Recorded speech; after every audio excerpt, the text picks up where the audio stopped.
Uh, censorship is such a sad thing. It and is. and I understand that there are things you don't. There are things that are so offensive that shouldn't be written, and there's no place for those kinds of things in a civilized society. However, when when you allow that type of stuff to happen, you get what we all know as the narrative control, such as the Catholic Church did through the Dark Ages, where they would burn you with a stake if you tried to alter their story in any way that didn't fit with their narrative. Yeah, it was just a few centuries ago that, if you questioned the Catholic Church on science, you were thrown in a cage or excommunicated or killed. Mm-hmm. And Galileo experienced that firsthand. Yep. Yeah, and it didn't matter that they could change their mind on what the story was, but you better toe the line as far as what they were telling you it was. Yeah. So, Riley says he brought something to talk about. This is concerns over U.S. immigrant detention. Is that the correct one? Yes, that's the correct one. Okay. I have an article here from Archive. It's from the New York Times, which is a reputable news source. Reputable. This is definitely a hot topic right now. I've been, so as a kind of a side note here, I've recently been trying to figure out, because I've heard it asked enough times, libertarian, minarchist mindset, and then flip back the other way and advocate for big government. And so I've been trying to find an answer for that, and I've been listening to some of these disaffected libertarian types. And I wouldn't recommend anybody else do the same, but they make some interesting points though. Mm-hmm. And this is one of them. Open borders is a policy that I would love to be, universally good for everybody. Oh yeah. But you can't have that be universally good when there are large money bags paying for otherwise migration that would never happen. Yeah. People who can find a way to do it on their own, I think, should be fully welcome to do so. Oh sure, but like you said, money bags are paying somebody to drop some people off, and they're infiltrating into society, and sometimes these people are bad actors. Yeah, and this is a proven tactic that is used by imperialism. It's part of the whole plan for apartheid in South Africa. It's part of the tactics that the British Empire used against the Irish and the Scottish. Like in that movie Braveheart, when the king was like, grant them prima nocta, we'll breed them out, right? Yes. Yep, it's throwing a wrench in the cultural spokes. So I wonder how accurate Braveheart actually is. I also wonder. I haven't really studied the Scottish and Irish history, although maybe I would get some enjoyment out of that. The Irish seem pretty cool as far as not putting up with crap that they shouldn't put up with. The Scots are kind of the same way, or were, but nowadays they're more socialist than anything, which is really sad. They've become Scotland the slave instead of Scotland the brave. Yeah, well, I can see the appeal to the left, to the socialist kind of side. It's a terrible idea, and you'll easily be led to a bad place if you're thinking with your emotions. Yeah. Concerns grow over dire conditions in immigrant detention. Far from public view, the toll of the Trump administration's crackdown on immigration is unfolding in overcrowded detention facilities across the country. Some immigrants have gone a week or more without showers. Others sleep pressed tightly together on bare floors. Medications for diabetes, high blood pressure, and other chronic health problems are often going unprovided. In New York and Los Angeles, people have been held for days in cramped rooms designed for brief processing, not prolonged confinement. And their lawyers and family members have remained in the dark about their whereabouts. That's a horrifying thing to think about. It is. Imagine being picked up off the street for the mere fact that you don't have the right paperwork or someone suspects you of not being a quote-unquote citizen, whatever that means. Mm-hmm. And then being locked in a room for days and weeks without anyone knowing where you are. That's absolutely horrendous. Yeah. Well, that's the horrifying part of it is I know a little bit about being locked up, and I can manage that, but for the feeling of others not knowing where I am, kind of that's unsettling for me. Yeah. Since I have people who depend on me in this world. The nation's immigration detention system is buckling under the weight of record numbers as the Trump administration intensifies its enforcement agenda with raids on workplaces and arrests at immigration courts. More than 56,000 immigrants were in government custody on June 15th, exceeding the current capacity of 41,000. Wow, that's astonishing. Those are big numbers. They are big numbers. And from what I understand, this is the tip of the iceberg, and these are not, like, if there were to be a mass deportation, it would look like at least 10x those numbers. Yeah. So these are the worst conditions I have seen in my 20-year career, said Paul Chavez, litigation and advocacy director at Americans for Immigrant Justice in Florida, which represents detainees. Conditions were never great, but this is horrendous. At least 10 immigrants have died in ICE custody in the 6 months since January 1st, including 2 at a facility in Miami, the Chrome Detention Center, where detainees earlier this month formed a human SOS sign in the yard.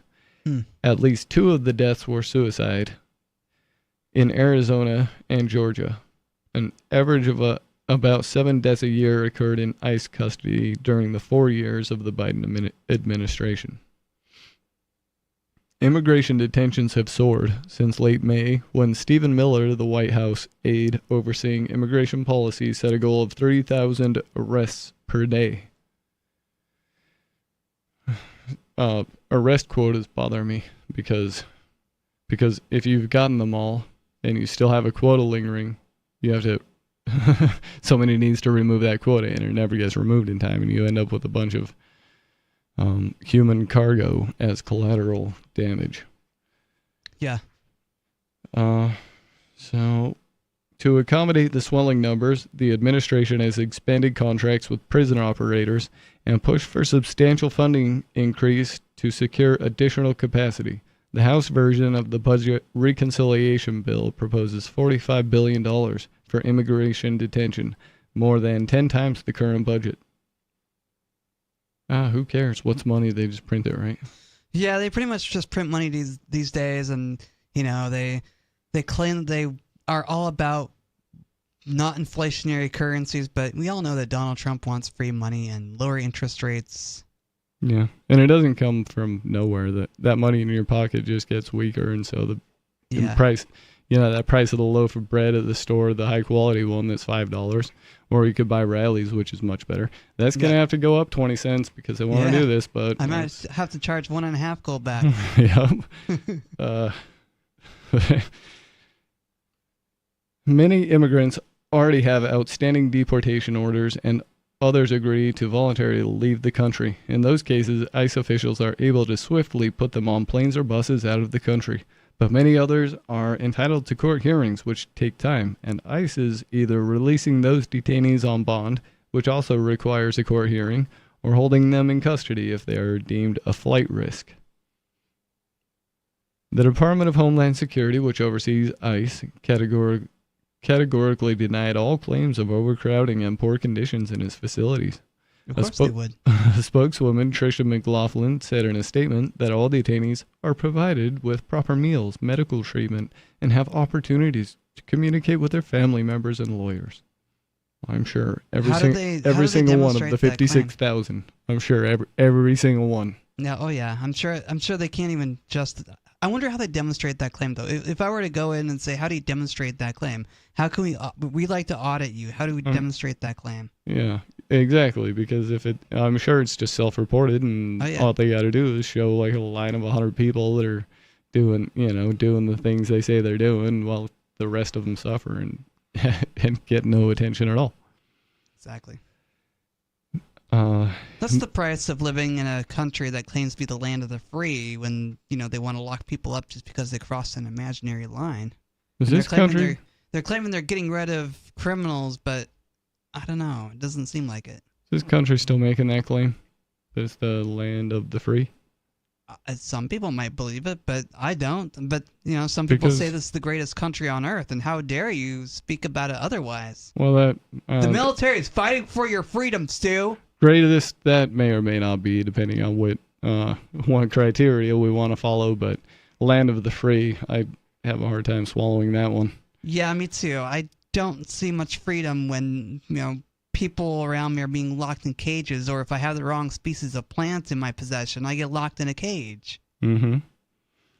Ms. McLaughlin added that Kristi Noem, the Homeland Security Secretary, had called on states and local government to help with beds and detention space, and she noted that multiple court rulings have led to delays in deporting immigrants.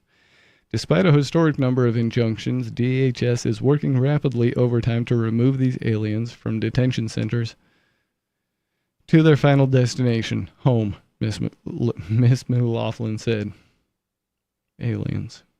But interviews with more than 24 former detainees, lawyers, family members, and lawmakers suggest that conditions in facilities across the country have become unsanitary, intolerable, and in some cases for detainees with health problems, unsafe. I wonder what the listening audience thinks about this whole mess. It certainly is a mess. I'm not sure exactly how I feel about it. Give us a call. Let's have a talk. 603-283-6160. It's Free Talk Live.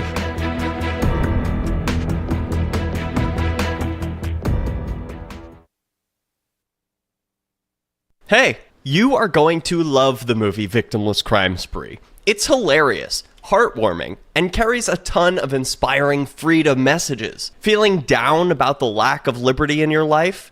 You need to put on this film with some friends and have a good laugh. It's a true story about me and my friends in New Hampshire living free, singing, dancing, and getting arrested. Of course, it's all on video, and the bad guys, the cops, judges, bailiffs, and sheriffs, they all play their part like it's out of a movie or something. You would think we scripted the whole thing, but it's real life. Go ahead and have a watch, and if it's been a while, have another look. I guarantee you'll notice things now that you didn't notice before. And the best part is that you're going to walk away feeling a renewed sense of your own power. You are the master of your destiny, and you will be free in your lifetime. Victimless Crime Spree. From Feature Story News in Washington, I'm Tony Waterman. Donald Trump is celebrating what he calls a monumental victory for the Constitution after the U.S. Supreme Court ruled in favor of curbing the lower court's power to issue nationwide injunctions.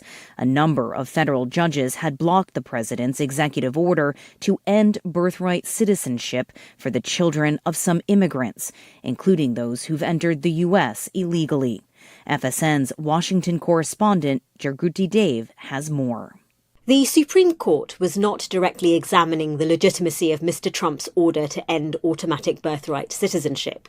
Rather, it was looking at whether or not a federal court could prevent presidential orders from being enacted nationwide. This is after judges in 3 states blocked Mr. Trump's action to end birthright citizenship, deeming it unconstitutional. The Supreme Court's 6-3 ruling means the president's order can go ahead in states which haven't challenged it, but only after 30 days, as the issue is further contested in the courts. Trump officials have signaled that tariff trade talks won't meet a July deadline.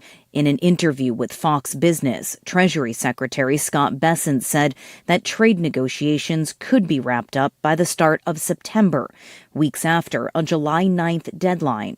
And even then, Bessent signaled it's possible that not all of the 18 deals will be completed.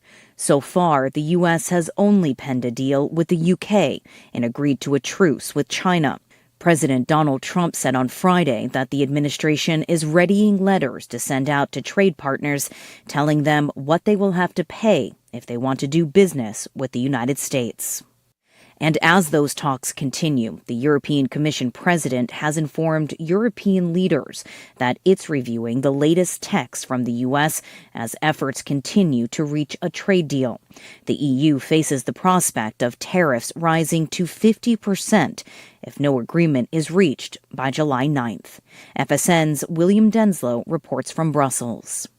At the gathering of EU leaders, Friedrich Merz, German Chancellor, said it was better for the EU to reach a quick and simple deal with Washington rather than a slow and highly complicated one. That's slightly at odds with what we've heard from some other EU officials who say they'd rather a comprehensive and meaningful and win-win deal rather than just getting something over the line. This gathering was an opportunity for Ursula von der Leyen, the Commission President, to update leaders on progress in these trade negotiations. She says that the Commission is ready for a deal with the US, but are prepared for the ramifications if one is not reached. From bureaus worldwide, this is FSN. You can help spread the ideas of liberty with our Patreon for just $5 per month at amps.freetalklive.com.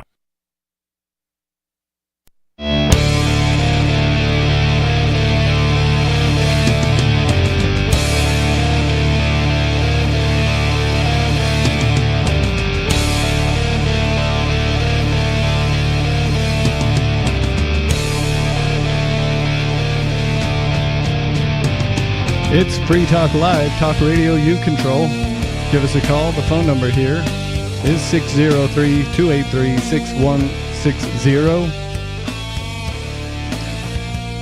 And tonight, I would like to thank Nelson for being an amplifier I with... actually thanked Nelson last night, I think.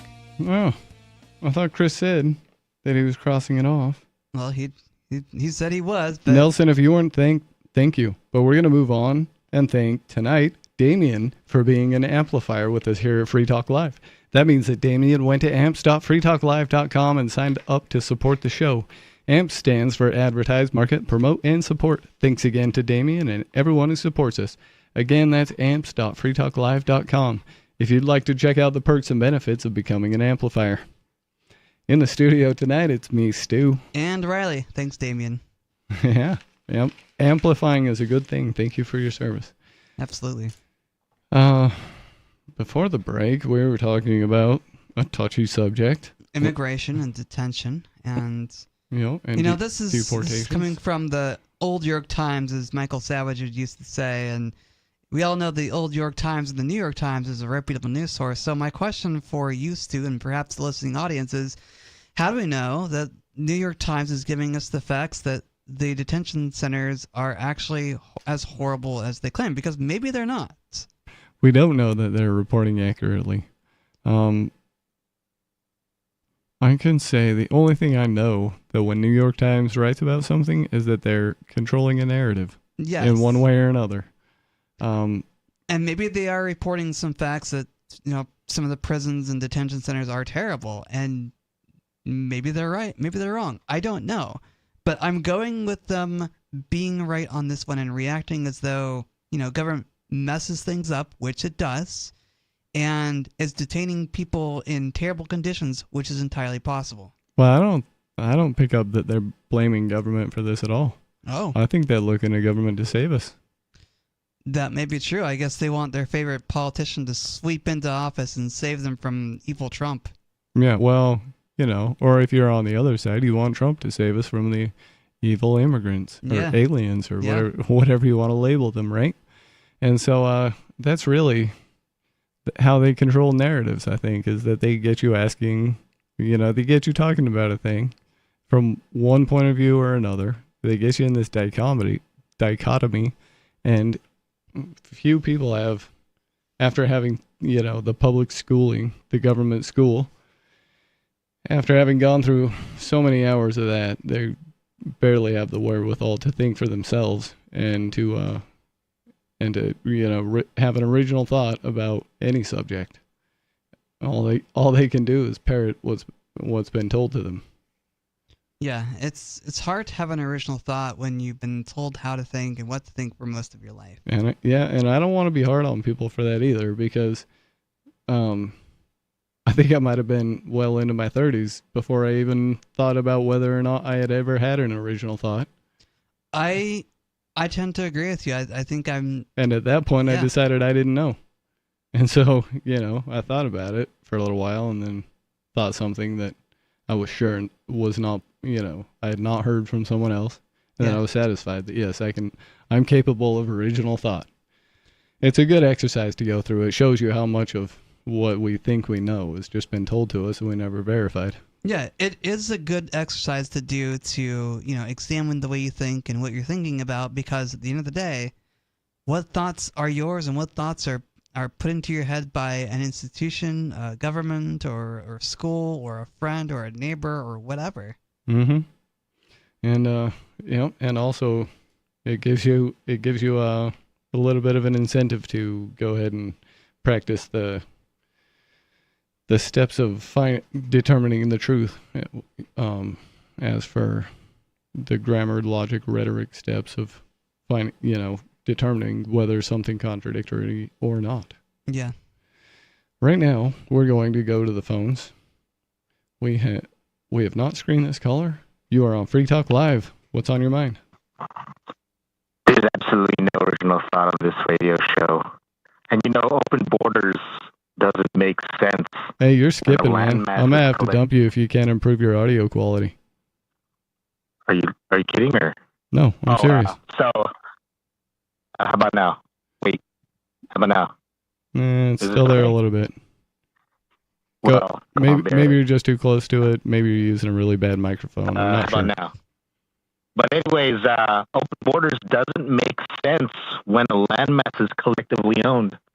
That's what we have now. So the group has to make a decision. Collective ownership to of land enter or doesn't not. make sense. Yeah, collective Yeah, ownership. how? Yeah, no, it does make sense. It So does if you can get someone- it does if you can get the consent of each individual involved. No, you're Assumed not accounting for. assumed ownership you're not of a thing by somebody who never even put in their point of view Now, on it so- is not no, valid. No. So you have to account for natural birth, right? When human beings pop up into existence on your property, and they're given partial ownership. Do as a they just privilege. sprout out of the When they- ground? What's that? No. So it comes from another owner, right? So if the owners come together and collectively determine the rules on the children of the co-owners. That's what we have here now, right? And we give them the ultimate benefit of the doubt by making their children a co-owner, or anyone apparently born here a co-owner. Man, your And if you audio don't is like it, horrible. I don't know what's going if on, you but don't like audio it, tonight. and if you don't like it, you can leave. That's compatible with libertarianism. But see, you never thought about this because you haven't. so is that thought. But is let that me why ask you you about- I is wanna that why ask you about- hate your dad? Is because every time you acted up, he was like, if you don't like it, No, you can because leave. he represents.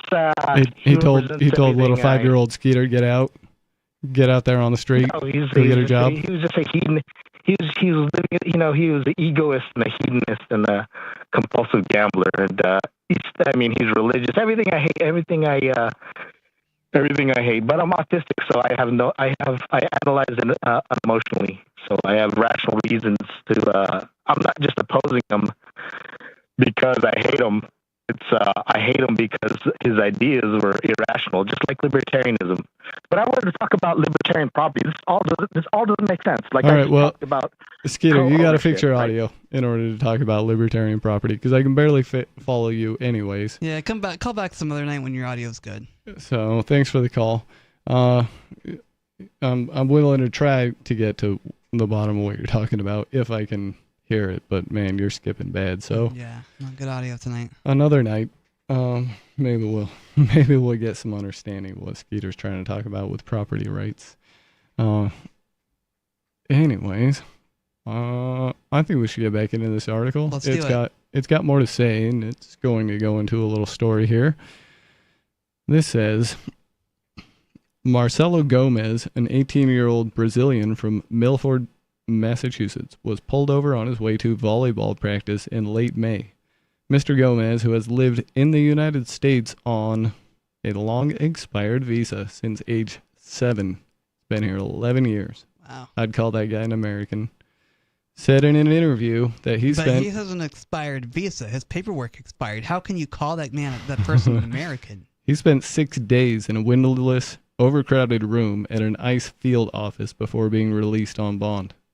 I did a 6-day stint in a county jail, and I bet whatever he experienced was way worse than that, and I didn't have a fun time. Yeah. So my question, do you want to talk about why you were in jail? For that one was, I think that was a DUI. Okay. Which is not a criminal act in and of itself. Yeah. It's just risky behavior. Well, I don't really agree with criminalizing risky behavior. but you could hurt somebody, Stu. You got to criminalize you might hurt somebody after all. Maybe you'll learn the hard way if you are treated like a criminal for driving under the influence. Yeah. Well, I have caused damage with my vehicle, I think once or twice in the first few years that I started operating one, and was inexperienced. It had nothing to do with being under the influence of anything.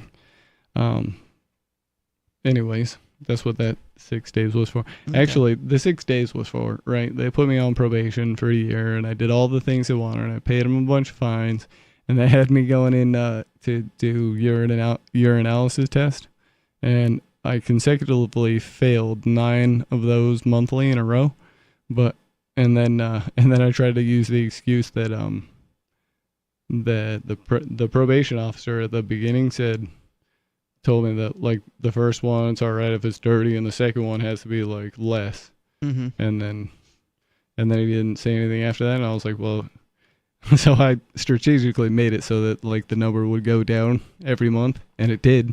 And by that 9th month, I was just barely dirty, but he was like, man, this is a violation of your probation. So 6 days in the county jail. It was actually very interesting and eye-opening. I met an interesting gentleman there named Matt from Texas, and he had some quite funny stories. I bet. Otherwise, the food is horrible. Man, county jail food is horrible. I can imagine it's not very good quality, probably overly processed. I don't know what they make it from, but it's not food. Huh. It just isn't. Feed the prisoners trash, huh? Yeah, and I bet the ICE detention centers are getting the worst quality. Yeah. I bet they're getting even worse than a county jail. This goes on to say there was one toilet for 35 to 40 men who had no privacy when using it. He said they slept on the concrete floor in head-by-toe formation with aluminum blankets to cover them. He lost 7 pounds in 6 days, he said, because of the food. Wow. It was so poor and the portions tiny. It was so bad, he said, I used water to drink it down. Mr. Gomez said he was not able to shower or change his clothes the entire time he was there. You know, that's a sad story, and also I bet he's got some parents somewhere that are like, you know, where's my boy? Yeah, Where's Marcelo? I'm sure Is he somebody coming cares home? about him. But, you know, the people in conservative land are like, this is exactly what we want. We want people deported. Yeah. If you don't have a good visa, if your visa is not up to date, you should be deported. Well, I've heard a claim that a mass deportation would fix everything, and I'd really like to. I'd like to talk to somebody who can make that claim and dig into it and see how it fixes everything. I'd love to hear that too. It even fixes the Federal Reserve, really. We've got another caller on the line, though, so let's go there. On-screen caller, you're on Free Talk Live. Could you explain ownership to me? No, Nope. but is my audio okay? Yes, Audio okay. okay? Yes. We have a one call per night rule. I'm going to allow it as long as you're polite. Your only weekends. Yeah. Yeah. But let's talk about. I wanted to. Let's see if you can. Let's see if you can originally think, right? Because this is not something libertarianism teaches you. I want to talk about. I want to rigorously talk about ownership, right? Do you have a definition of ownership? and I can suggest one if. But try to come up with a rigorous definition. Or I'm not going to hold you to it. I'll let you revise it as you go if you think that because I'm going to raise problems with the concept of ownership. You want to give me? Oh yeah, we're going to define it differently. Do you want to give me yours first, and we can go from there? Yeah, sure. It's within a given period of time who should make decisions on all aspects of that piece of property that's owned. Would you call ownership and would you call ownership and having property rights synonymous? Yeah. It's okay. Who should. Okay. So it's kind of like a normative thing. Like I kind of think different things when I hear somebody say I own something and when they say that's my property. So what I hear when somebody says that's my property, they're saying that thing is proper to me and not to you. And when they say I own something, they're saying you own it. They're saying that thing is part of me. That means part of my identity. Not necessarily part of you, but you own it. So if something is your property, you own it. Therefore, you can make decisions. So ownership is with respect to a given time period, right? And I know there's transfer rules based upon what ethic you choose, like libertarianism. So the transfer rules are dependent upon a Lockean ethic, but so okay. So ownership is who can make decisions with that property, whether it be your body. Yeah, the greatest claim to the use of any given property. Can we agree on that definition? Yeah. Who should make all the decisions with respect to all aspects of that piece of property, right? Yeah, it's who has the greatest claim. Who has the greatest claim to it, not who can. Yeah, who has the greatest claim to make decisions. Who should make decisions with that? Who should make decisions? Not necessarily who can or is making decisions with that piece of property, but who should be making all the decisions with respect to that property in that given time period. Okay. Right? So yeah, you can call it a right to make decisions with that piece of property. It's the same thing. We can go with that for now, unless you see kind a of, except that we define right differently also. So that's kind of gets problematic. And I see where you're going to get slippery with this, but go ahead. Yeah, rights are the same thing. They're basically decision making. Who has the right to make a decision with that? Right. That's not what a right is. A right is something that's not wrong. A right to what? Like, give me a counterexample. A right is anything that is not wrong. Yeah, they're usually. You could also. It's synonymous with correct.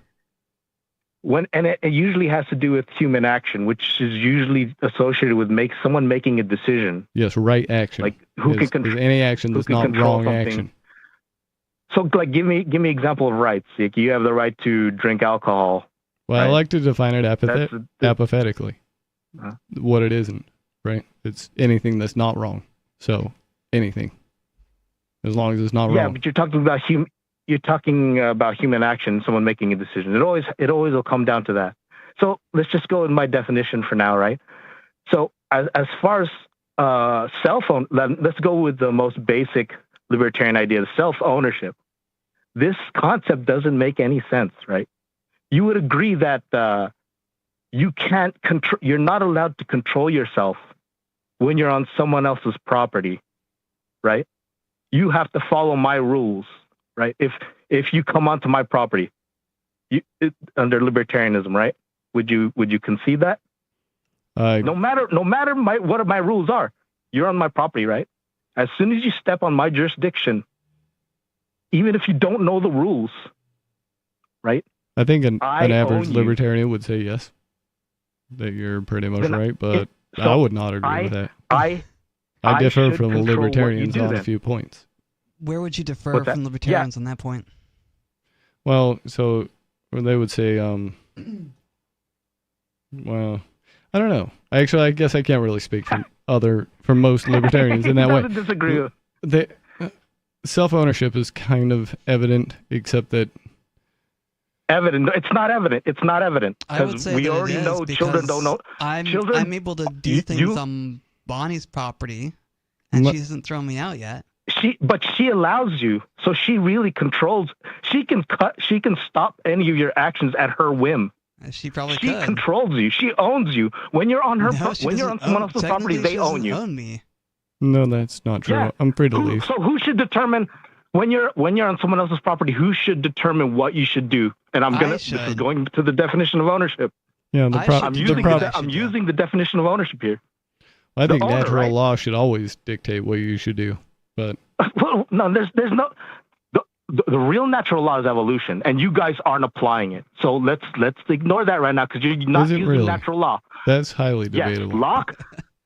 So natural law theory came from first religion, Sir Thomas Aquinas. Then Locke adopted it.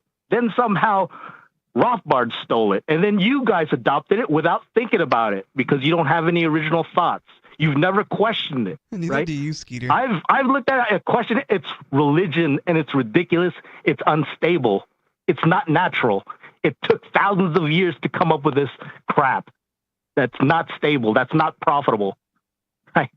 And you've never thought. So, okay, let me ask you about this. So Locke came up with this stupid idea of first acquisition of property. You have to homestead it, right?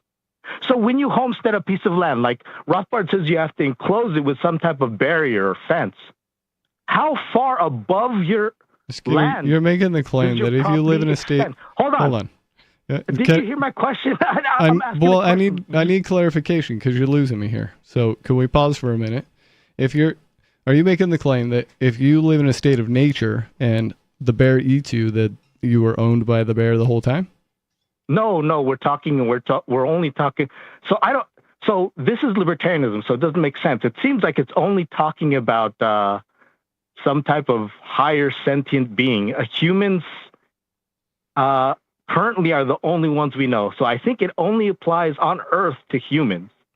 But weren't we just talking about natural law? No, you aren't. Again, natural rights aren't natural. Like just because you put natural in front of it, yes, doesn't mean it's natural. It's actually unnatural because it's unstable. Evolution doesn't select for this type of rule. There's nothing more natural in the world than right action. No, it isn't. You're just brainwashed because you grew up in a democratic society that defends natural rights. They don't. Democracy has override them and they champion man's rights, man-made rights. No, it's compatible. Again, we're in a state of co-ownership. All of this land is co-owned, and it's all you can leave. Like when is co-owned, you may have more. I can kind of leave, but I can kind of leave, except that there's nowhere I can go to be left alone. So if I think my landlord's rent is theft, right? And he tells me if you don't like it, you can leave, and I tell him, but I have nowhere to go.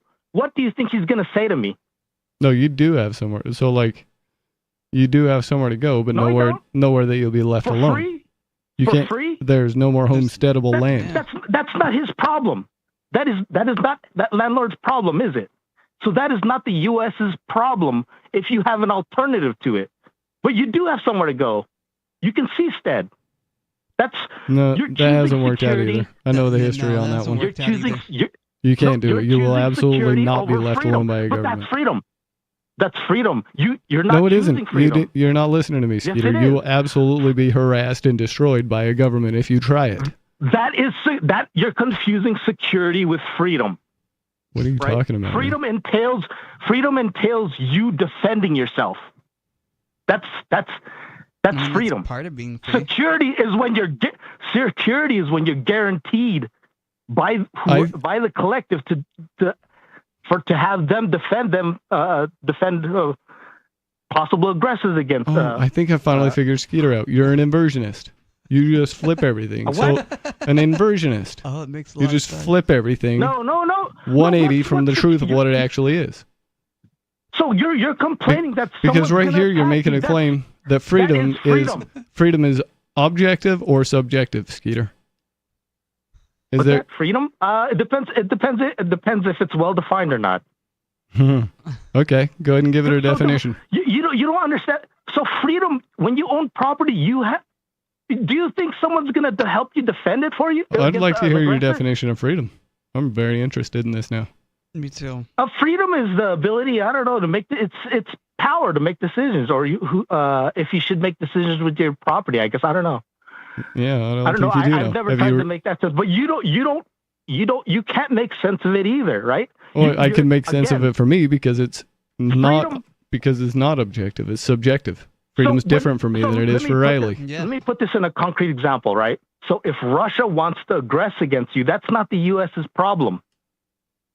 So when Russia wants to beat you up when you leave the borders of the U.S. and renounce citizenship, I didn't make the claim that it doesn't was. mean you're not free, right? And that doesn't mean you can say the U.S. is an aggressor against you because you're not allowed to live within their border, within their protection borders.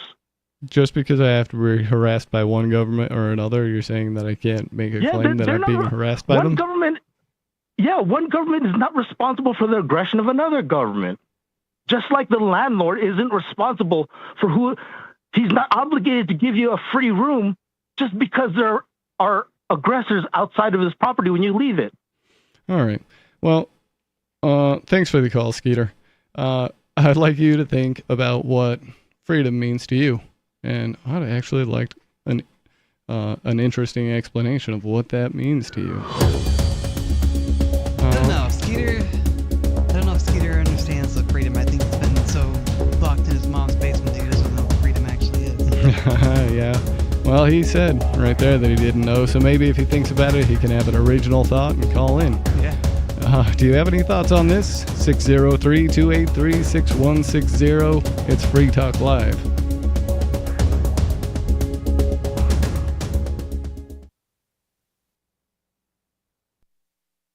This hour of Free Talk Live is brought to you by Dash Digital Cash. Dash is the cryptocurrency designed to be used for spending.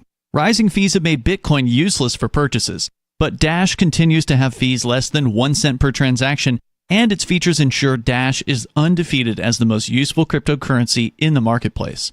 From a technical standpoint, Dash transactions are irreversible, and its network is protected from 51% attacks by their Chainlocks technology. There's no need to wait for a confirmation before considering a Dash transaction complete, so it's great for merchants.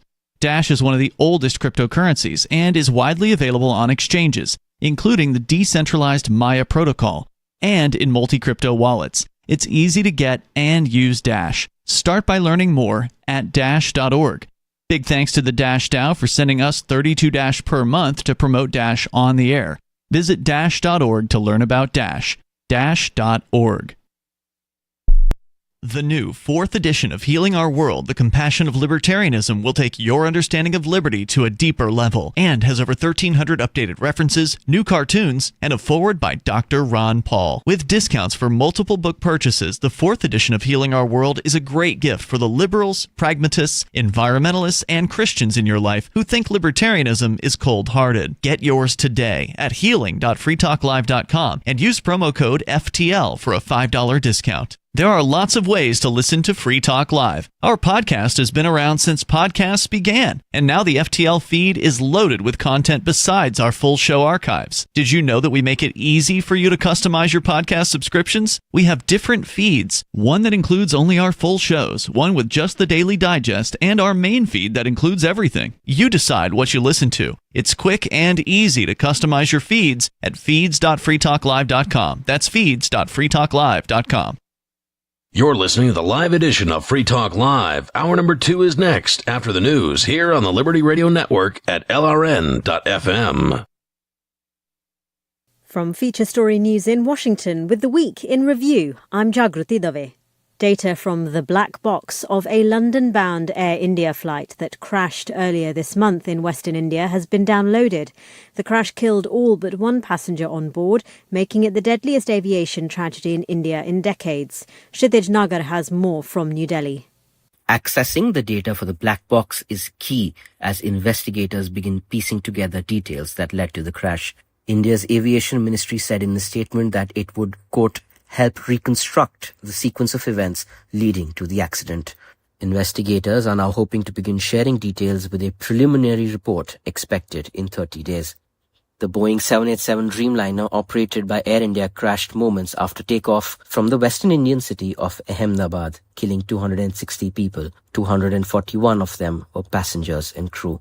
Donald Trump is celebrating what he called a monumental victory for the Constitution after the US Supreme Court ruled in favour of curbing the lower court's power to issue nationwide injunctions.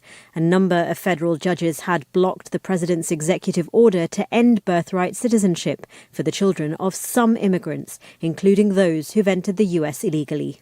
The Supreme Court was not directly examining the legitimacy of Mr. Trump's order to end automatic birthright citizenship.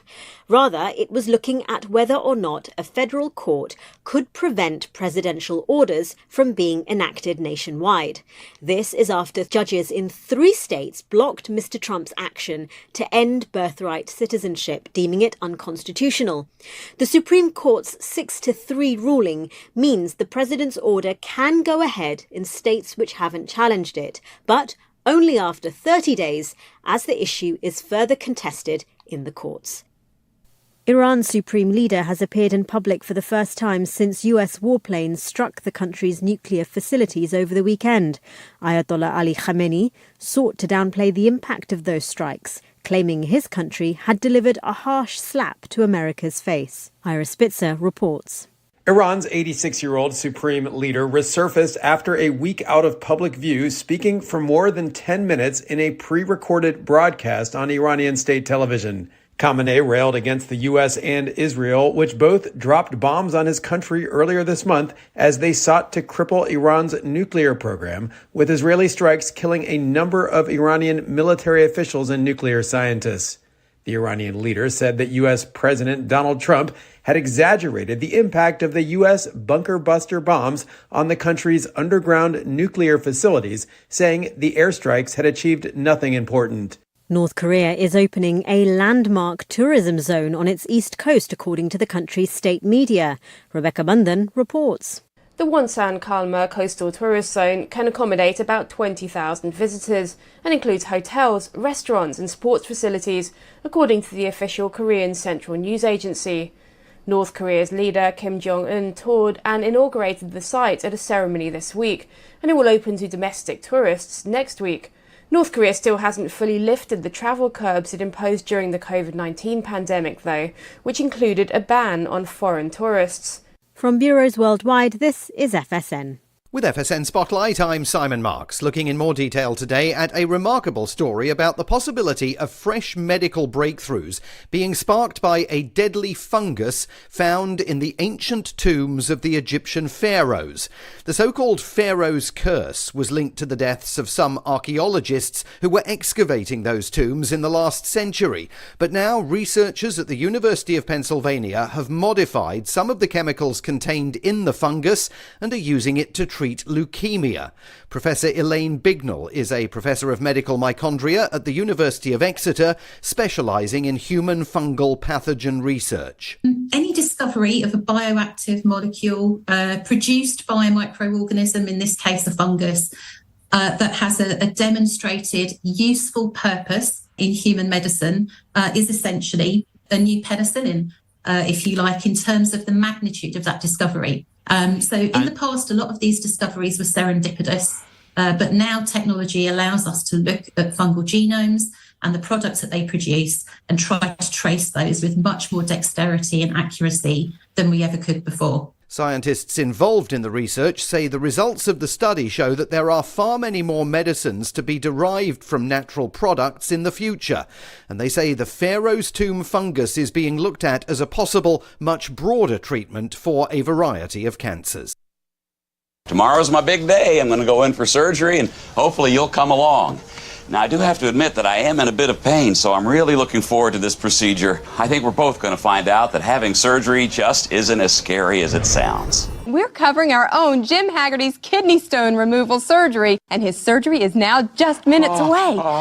So, Dr. Atka, tell us what precautions we would take to prevent us from getting kidney stones. Always stay hydrated. Water helps the kidneys break the stuff down. Hear that, Jim? More water. What? More water. Maybe we should replace your coffee. Please go away. Please. Ow, no. That's a camera they're going to use to film the whole surgery from inside Jim's body, yes, that's going right? to be pushed into Jim's urethra as well. Now, normally they wouldn't do this. This is purely for the benefit of us watching it on TV. All right, stick with us because first he's going to pop into the children's ward to cheer up some youngsters suffering from terminal illnesses. This is the Onion News Network. Yep, we still do email. Drop your email address in the entry box at freetalklive.com, and you'll be kept in the loop with Free Talk Live.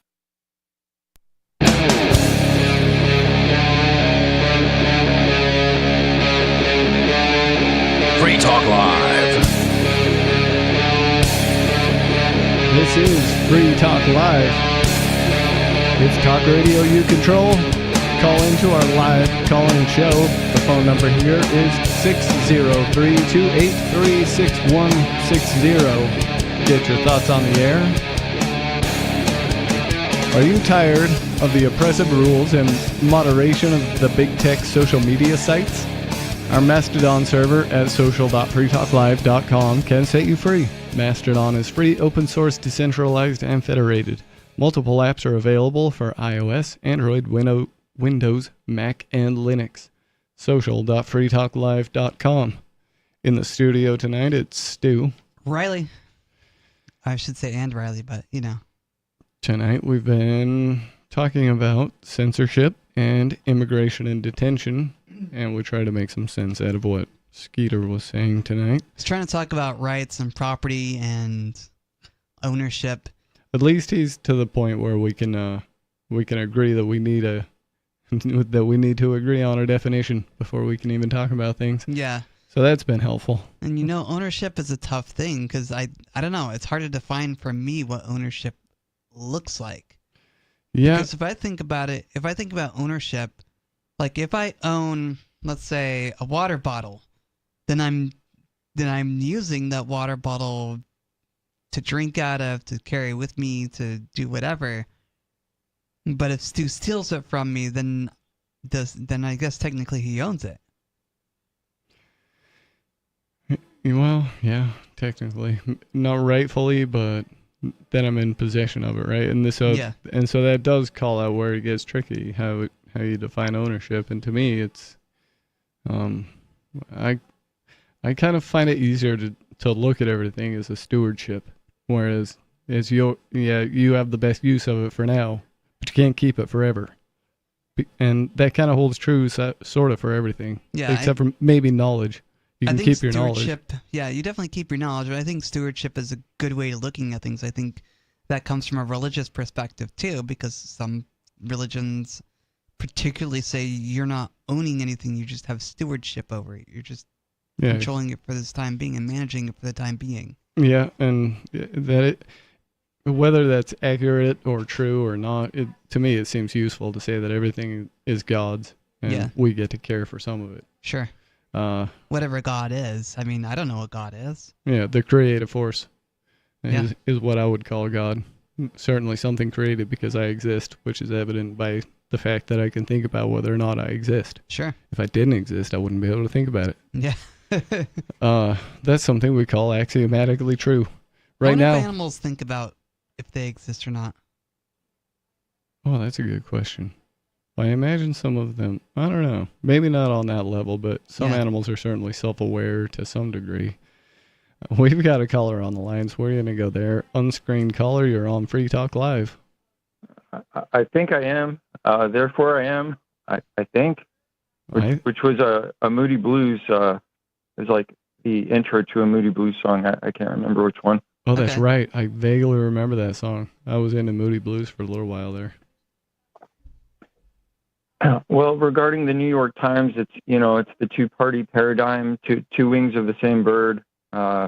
These propaganda outlets, their platforms, but so on the one hand, their platforms. Think of a barbershop renting out chairs to a barber. So they're basically like paying.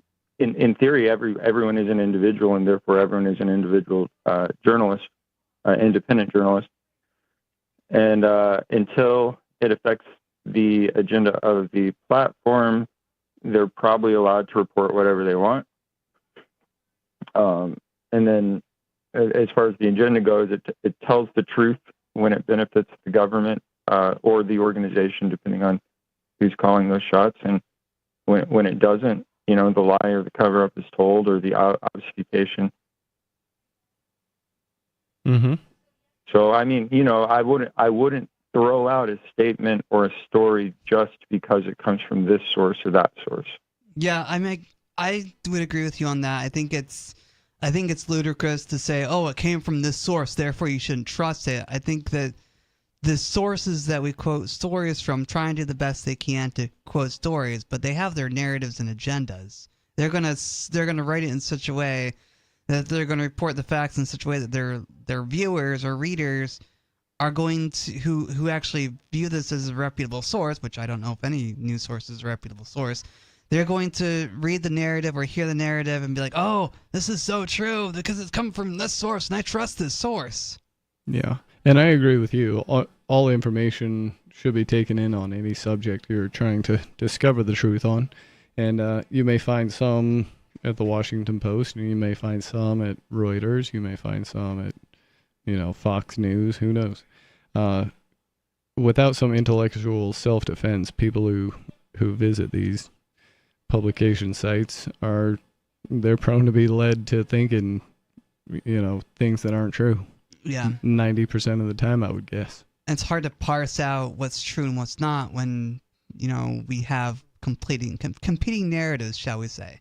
So the best way is to read every side you can and then decide, okay, what's true, what resonates with you. Especially when you're given a dichotomy of, do you want government to do this or do you want government to do that? And they never ask you, is there a different way to solve this problem? Yeah, I don't want government to do anything. It never solves anything.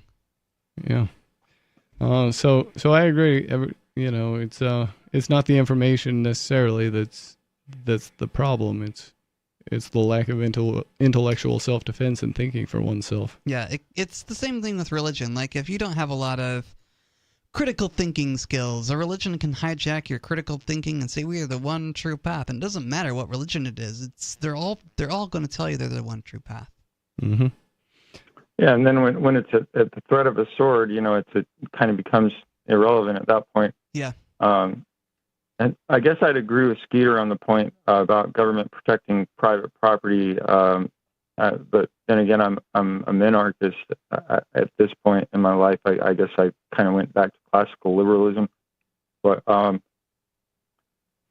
would say that if people absolutely need a government, and it seems they do, that should be the role that it plays, is defense of individual rights, of the individual, not of the collective. Yeah. Rights of the individual, not the rights of blind people, which are only property rights. I would agree with that conditionally. If there's a couple of nuances here. He kept bringing up John Locke. I'm not familiar enough. I'm not like an expert on John Locke, but the part I remember is I think the homesteading principle was his, or maybe, like he said, someone else hijacked it. But he talked about real property versus personal property, and real property would be land or infrastructure, something like a bridge or a house or a building, whereas personal property would be like your clothes, your drinking container, et cetera, and then the acquisition or the rightful ownership of either property. Well, in the case of personal property, like you come across a tree out in the middle of nowhere, you cut a stick off, make a walking stick, you carve it, you put your effort into it. In other words, the real property version would be like a farm. You're mixing your labor, your sweat with the soil. Mixing it with my labor. But there is actually kind of an implication that, at least with the real property, that if you're no longer using it, you're basically just like letting it be fallow, because the difference is there are some resources like land that are absolutely finite. And then there are other resources that are dynamic, that at any given time, there's a finite number, but there's going to be more, produced. That's right. And when I say there's no more homesteadable land, I just mean there's no more usable land that you're allowed to just go and build a cabin on. Yeah, there's plenty Bureau of land. management. Yeah, there's plenty of land. But even the sand bushman in Botswana is now being chased out by Rio Tinto and people who want to exploit the mineral resources. You can't be left alone anywhere. But I would say, as far as collective ownership, I would say it's conditionally moral if you have a number of people that I'm not talking about claiming an entire territory or something like that, because that goes back to you're not using the property. As if an individual doesn't have the right to claim land that they're not using, as Skeeter said, time's up, you're not using it. It's not your turn anymore. Get off the merry-go. Neither does a government. Well, it's possible that at sometimes the best use of any given land may be to allow it to lie fallow or to burn it or something like that. But so that's kind of why I think it's useful to look at things from the stewardship point of view, because if you're not making the best use of the land, you're just not being a good steward of it. Yeah. And you ought to pass it on to somebody who will be. But I'd say just because the government isn't, there's a great majority of the land under Bureau of Land Management that the government is absolutely not using. And therefore, if they were to be held to the same standard, then they would not be able to claim that land. Yeah. Well, the government ownership of land isn't that's a mind-blowing idea to me. But on the other hand, if there's a group of people, they come to, let's say 80 acres and they turn it into something, right? And they agree to collectively own it and to collectively share in the profits or whatever. I think in that situation, then yeah, it would be moral. But no, you can't claim an entire continent. Well, it's funny too, because it seems that the United States has basically claimed all of the land, even that which is under your house. And they've claimed all the land. It all belongs to them now. And they may allow you to use some of it here and there, but they can do what they want with it, even shut it down and call it a national forest or sell it to China, which apparently they're going to do more of. Or if you find gold on your land, they can say, well, it's our gold now. You don't get a right to it. I remember back during Trump 1.0, this was an issue where I think on the way out, Obama made a deal to sell off part of southern Utah uranium mineral rights to Russia or something like that. Oh, I remember that. Or maybe it was a Bush deal or a Trump deal. It was either Trump or Obama. I get these guys confused because they're all kind of the same villain on WWE. They do seem very much the same. I mean, they may do different things here and there, but they're all the same state-worshipping tyrants. Yeah, and Trump 2.0 is a different thing. Yeah. Than Trump 1.0, in my opinion.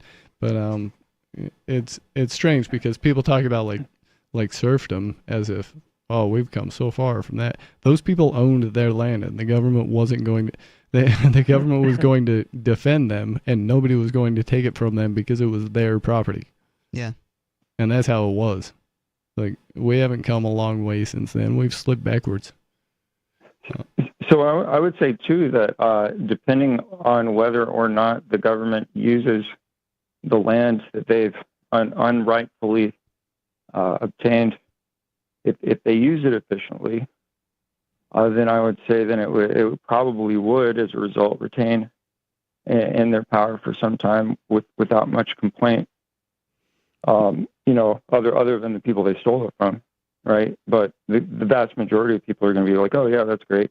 And then if they don't use it efficiently, it's eventually going to become available again, one way or the other. It's just kind of like stolen bicycles, like the people would steal bicycles, they'd leave them somewhere, and then somebody else would steal it. And you walk out, you're like, oh crap, my bicycle's stolen.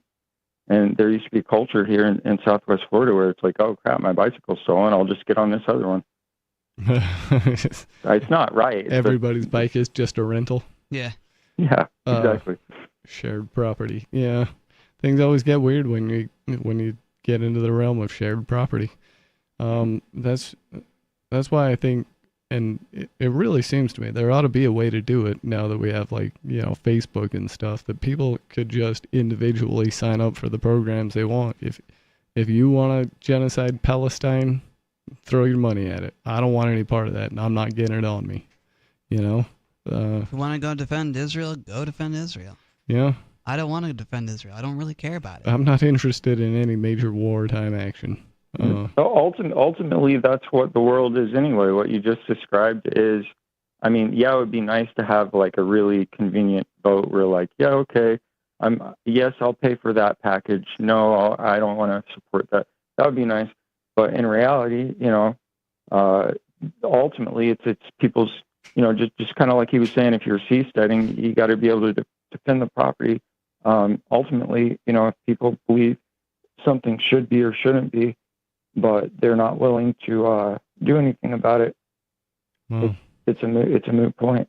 I don't know. It just seems like these gangs seem to claim the sea too, so it's hard to say. Let's go seasteading. Yeah, there's a history on that, and thanks for the call tonight. There's definitely a history on that. So some young couple had their they were threatened to be blown to pieces by a government. That was one of the most recent adventures that I heard about. And there's like, people would talk about like a 12-mile rule, like the government owns the ocean 12 miles out. But if they deem anything to be a threat within, 5,000 miles out, then nobody's going to stop them from going out there and doing whatever they want to do. And besides, believe me, they will. And they will see you as a threat, even if all you're doing out there is growing spirulina and trying to be left alone. Yeah, the average person seems to think, well, you broke a law, therefore you should be punished. They don't think, oh, a government is wrongly accusing somebody.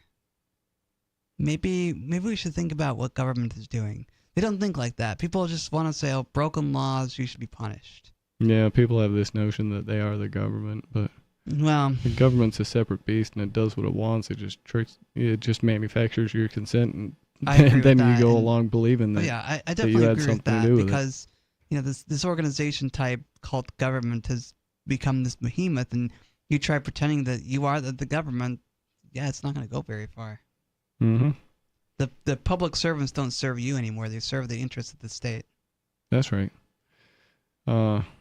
Yeah, and I would go further to say that all state interests have now been hijacked by banker interests, and essentially what you have is bankers running the world. Yeah, bankers in the military-industrial complex. Yeah, well, if you notice, every war gets funded by bankers on both sides. Yeah. Often the same ones.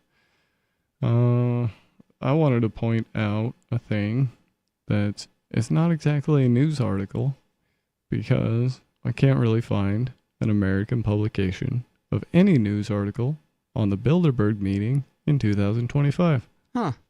There's a little bit about it from Reuters, from the UK Daily Mail. Nothing. It's crickets as far as American media coverage. They don't want to tell you what's happening in Bilderberg, huh? I guess not, but is anyone actually going there to cover the story and say, "Hey, we're going to cover the story of Bilderberg"? What are they discovering? What are they discussing in this secret meeting here? I think Dan Dick's Press for Truth went this year, and from what I understand, the talking points were depopulation and immigration. So that should give you some warm and fuzzies. Oh yeah, I wonder how Trump's furthering the Bilderberg agenda. Also, I think it was steering committee members this year were included Peter Thiel and one of his other acolytes. I forget the guy's name. I may be incorrect on that, but that I think that's what I heard about it. Anyways, it's very interesting. If you wanted to know something about Bilderberg, your media is not telling you anything. So you'll have to look it up on your own. There's a good chance to learn how to do some research. Anyways, I would like to talk more about this story that Riley brought in, because I do have some feelings on this subject of immigration and detention. We were reading I can understand if an immigrant is committing a crime like, violence or theft or whatever, that they should be arrested and punished. However, just because they have the wrong paperwork does not mean they should be arrested and punished. Right. Yep. If you're engaged in criminal behavior and other people are a victim of it, then that should be put to a stop. But what's going on here is a totally different thing. Especially in the case of that last story we read. That kid's been in America for 11 years. Yeah. He was 7 when he got here. And now they want to harass him about his... Now he's a legal adult. Yeah. About his country of origin and all of this stuff. It kind of seems like he's pretty happy here. Maybe you just leave him alone. This story from the New York Times continues. At the Northwest Detention Center in Tacoma, Washington, run by GEO Group, a private prison firm, conditions have deteriorated as the population has significantly increased, according to Global Rights Advocacy, a nonprofit, and La Resistencia, a grassroots group. Alejandra Gonza, a human rights lawyer, said that detainees told her that guards have been so overworked that they have delivered food close to midnight and have failed to provide yard time or disperse funds sent by their families to buy food, hygiene products, and make phone calls. She said she knew of some detainees who had been placed in prolonged solitary confinement or on suicide watch after complaining about conditions. In Alaska, immigrants transferred from the Tacoma facility have been locked up in a state corrections facility in Anchorage. We are very concerned about the mental health and well-being of these individuals, Cindy Woods, a lawyer at the ACLU of Alaska, said in a testimony to the state legislature last week. Many of them are struggling with the punitive setting and the isolation from family and lack of access to religious effects, she said. Yeah, I bet that's tough too. Thinking back to when I was devoutly Mormon, it would have been tough to just be, cut off from my church on a Sunday. Oh yeah, I mean, I know what it's like to be devoutly Mormon, and I've been there. I know what it's like because here you are, you have this really strong belief, for lack of a better word, of these things, and if someone deprives you of those religious practices, yeah, you want to fight back. Mm-hmm. This is it's a messy situation that should have never been started. But we gotta deport the immigrants. It's gonna save America. I guess it fixes all the problems. If you know how a mass deportation fixes all of the problems, so to speak, please call in and enlighten me. This is Free Talk Live, and the phone number here is 603-283-6160. It's Free Talk Live.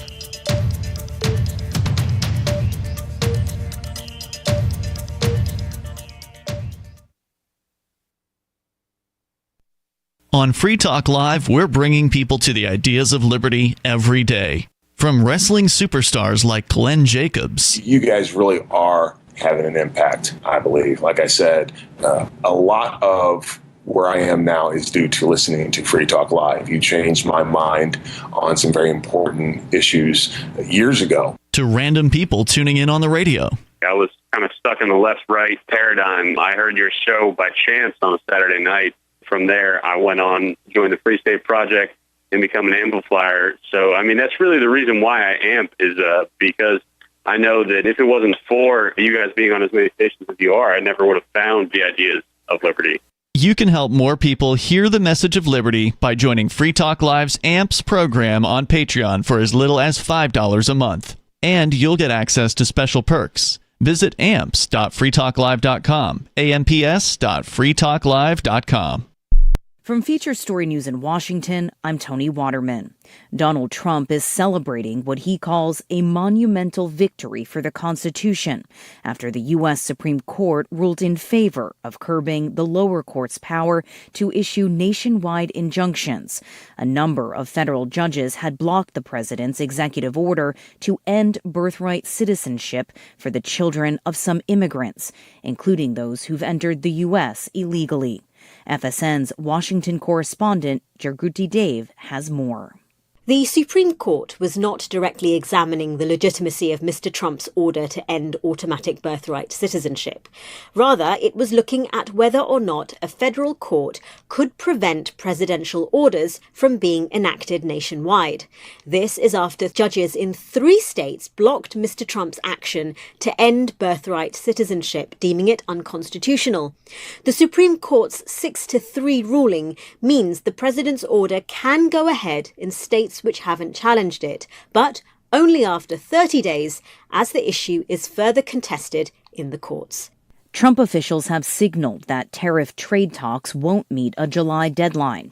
In an interview with Fox Business, Treasury Secretary Scott Bessent said that trade negotiations could be wrapped up by the start of September, weeks after a July 9th deadline. And even then, Bessent signaled it's possible that not all of the 18 deals will be completed. So far, the U.S. has only penned a deal with the U.K. and agreed to a truce with China. President Donald Trump said on Friday that the administration is readying letters to send out to trade partners, telling them what they will have to pay if they want to do business with the United States. And as those talks continue, the European Commission president has informed European leaders that it's reviewing the latest text from the U.S. as efforts continue to reach a trade deal. The EU faces the prospect of tariffs rising to 50% if no agreement is reached by July 9th. FSN's William Denslow reports from Brussels. At the gathering of EU leaders, Friedrich Merz, German Chancellor, said it was better for the EU to reach a quick and simple deal with Washington rather than a slow and highly complicated one. That's slightly at odds with what we've heard from some other EU officials who say they'd rather a comprehensive and meaningful and win-win deal rather than just getting something over the line. This gathering was an opportunity for Ursula von der Leyen, the Commission President, to update leaders on progress in these trade negotiations. She says that the Commission is ready for a deal with the US, but are prepared for the ramifications if one is not reached. From bureaus worldwide, this is FSN. Got Telegram? You can follow our channel there and discuss show prep with other listeners at telegram.freetalklive.com.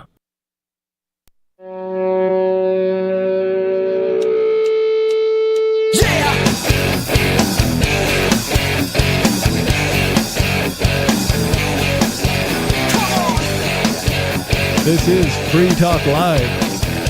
Talk radio you control. Free Talk Live is brought to you by LibertyMinded.com. Official Free Talk Live gear like t-shirts and hoodies are available at LibertyMinded.com. Plus you'll find a unique collection of cool and funny liberty-oriented clothing at LibertyMinded.com. That's LibertyMinded.com. In the studio tonight, it's Stu. And Riley. We've been talking about censorship, reputable sources, immigration and detention. We talked stewardship, ownership, all sorts of things. Yep. Talked to Skeeter for a little while. I feel like we're getting closer to a breakthrough with that guy. It's taken time. I mean, he's been calling for a couple of years now, and so maybe we'll get somewhere with him one day. Yep. The thing we've been working through is this article from the New York Times about immigration and detention. Reputable news source. They were talking about a detention center in Tacoma, Washington, and it's alleged. Oh, hang on, I lost my spot. It alleged that detainees have been pepper sprayed during a conflict over access to their belongings, and that they had regularly been placed on lockdown when the facility was understaffed. Oh, wow. Lockdown because we don't have enough guards.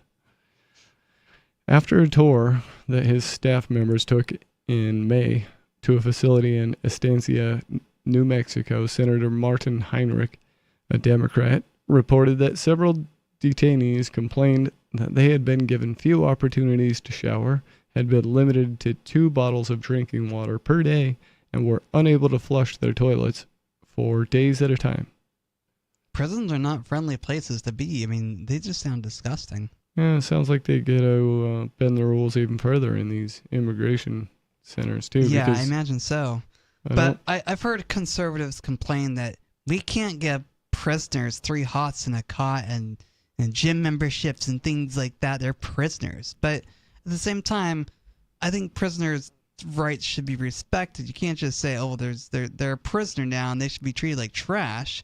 Because perhaps one day your brother might be a prisoner for no fault of his own, but going against the government narrative or whatever and be locked in a cage. And here you are demanding that they don't get any rights. So I don't understand how conservatives can hold that we can't give prisoners rights. Yeah, I might be able to get on board with that point of view had we stuck to the plan that it was beyond a reasonable doubt and only criminal action that had a clear victim. Yeah. In that case, I might reluctantly consent to the poor treatment of those people. But you have such a large prison population in this country that it's most of those people, I think, don't belong to be in there. And I wouldn't try to put a percentage on it. It does bad things to good people anyways. It does. So it's likely to take somebody who could go one way or the other and just institutionalize them, as they say. And you're never going to get productive, positive behaviors out of those people. If we're going to respect prisoners' rights, I should say, how do you think we can incentivize them not to return to the prison system if we treat them well? Yeah, that's a good point. Certainly, it's not about rehabilitation, as they claim. Yeah, it really isn't. It's about locking people in cages and just treating them like trash and saying, oh, we're doing our job, they're being punished for a crime. We're not going to rehabilitate them at all. Yeah, they allow a few classes here or there, or like a Bible discussion group, and they're like, see, it's rehabilitation. Yeah. And it's no such thing. It's for-profit prison culture. But it's easy to, fake a class in prison. Yep. A California lawmaker, Representative Judy Chu, posted on X that she had visited a detention center in the remote desert town of Adelanto and seen detainees held in filthy, inhumane conditions who had been unable to communicate with lawyers or family members. They were not able to change their underwear for 10 days, she said in a video. In a statement, Christopher V. Ferreira, maybe? Yeah, let's go with Ferreira. Okay. GEO group spokesman said that the facilities run by GEO, like those in California, Pennsylvania, and Washington, provided round-the-clock medical care, proper diets, and visitation services. Mr. Ferreira said the detention centers were monitored by federal overseers to ensure they met strict standards on food, safety, and health care. Ooh, I love it when they do this throw back and forth thing. It's like the I don't know if you've heard anybody talk about the dangers of electromagnetic frequencies or EMFs. Yeah, I've heard them talk about it. When you look into this, it might be pretty dangerous. We'd never know because the government says they're leaving that up to the cell phone companies because they're doing their own internal testing. And then when you go ask the cell phone companies, they point at the government. Yeah. They're keeping us safe. Yeah. Nobody's keeping us safe on that one. Huh. So I get the feeling that's what's happening here too.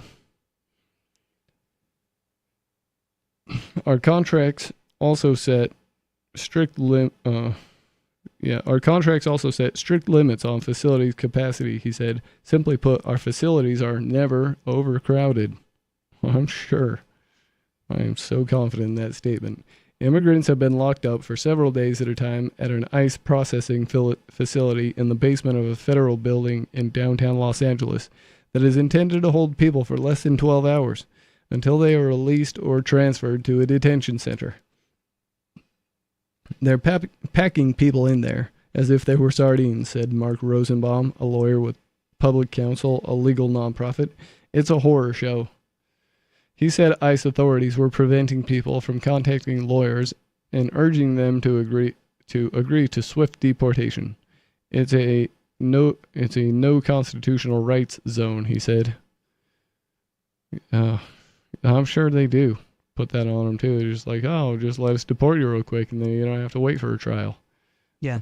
It would, you know, like, that might not be so bad. You're thinking to yourself, well, I can just get back in.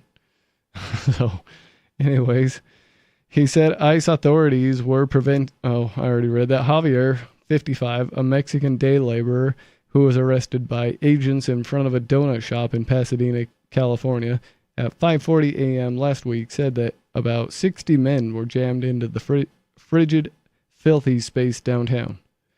We felt like we were in a cage, said Javier, who has lived in the United States for 28 years, but did not want his last name used to avoid jeopardizing his immigration case.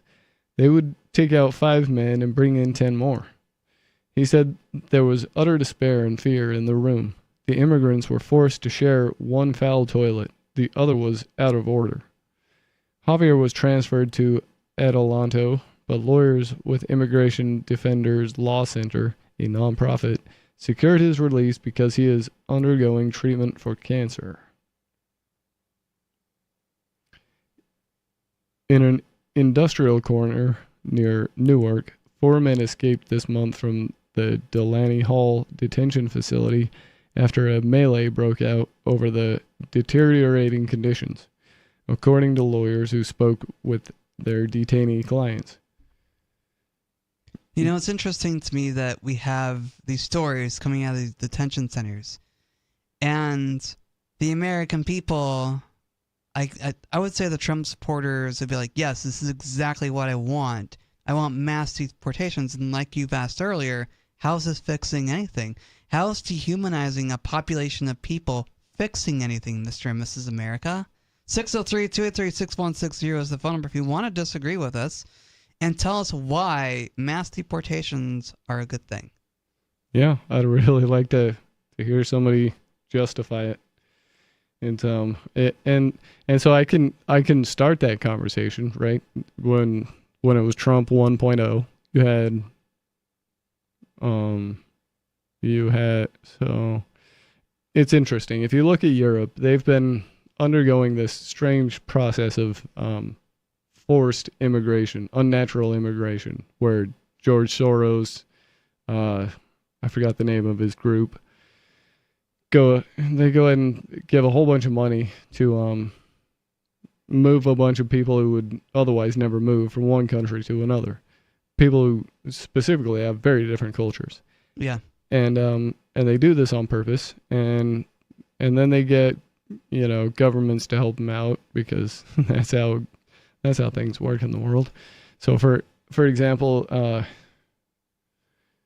some of the immigrants in Europe had these cards, and they were all like issued by the same credit card company, and they were all refillable cards, and they were all initially filled by this George Soros controlled group, and then the reloads all came from European Union, so it was government funded after that.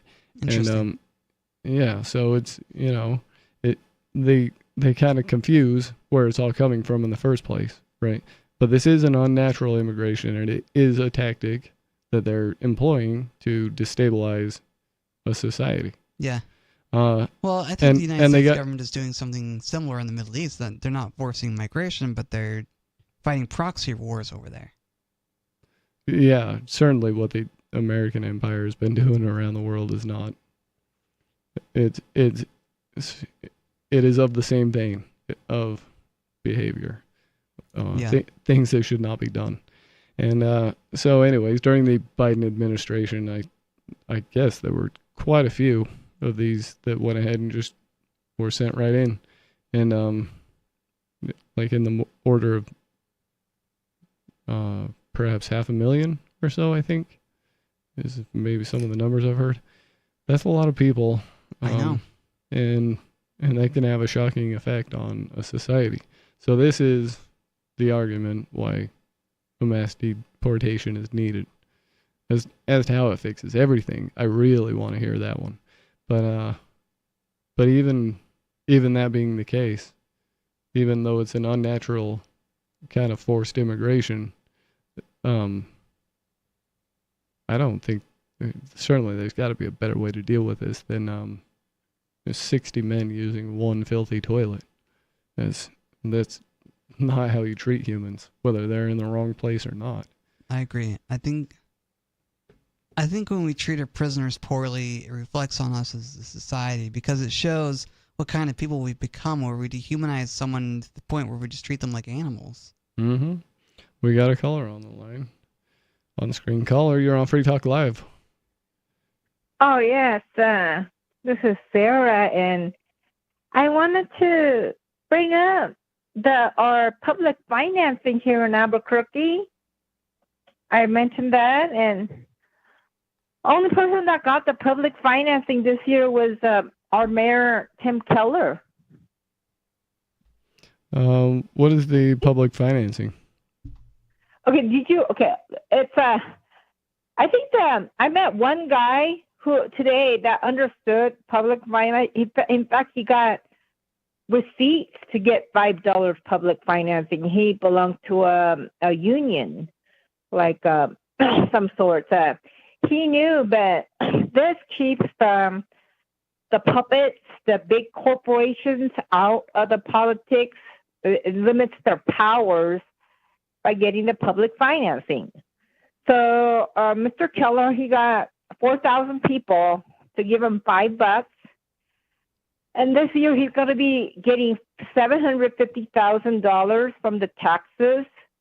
So it's public to run his campaign. So it's supposed to make it fair.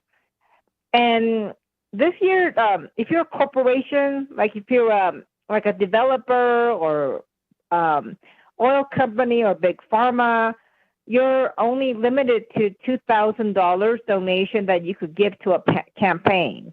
Last year it was $3,000. So I'm speculating that it's the labor unions that are working behind this, and so they're changing the rules so that the ordinary people have a chance to run a campaign. Okay. Okay. So that I'm not sure if I follow. Yeah.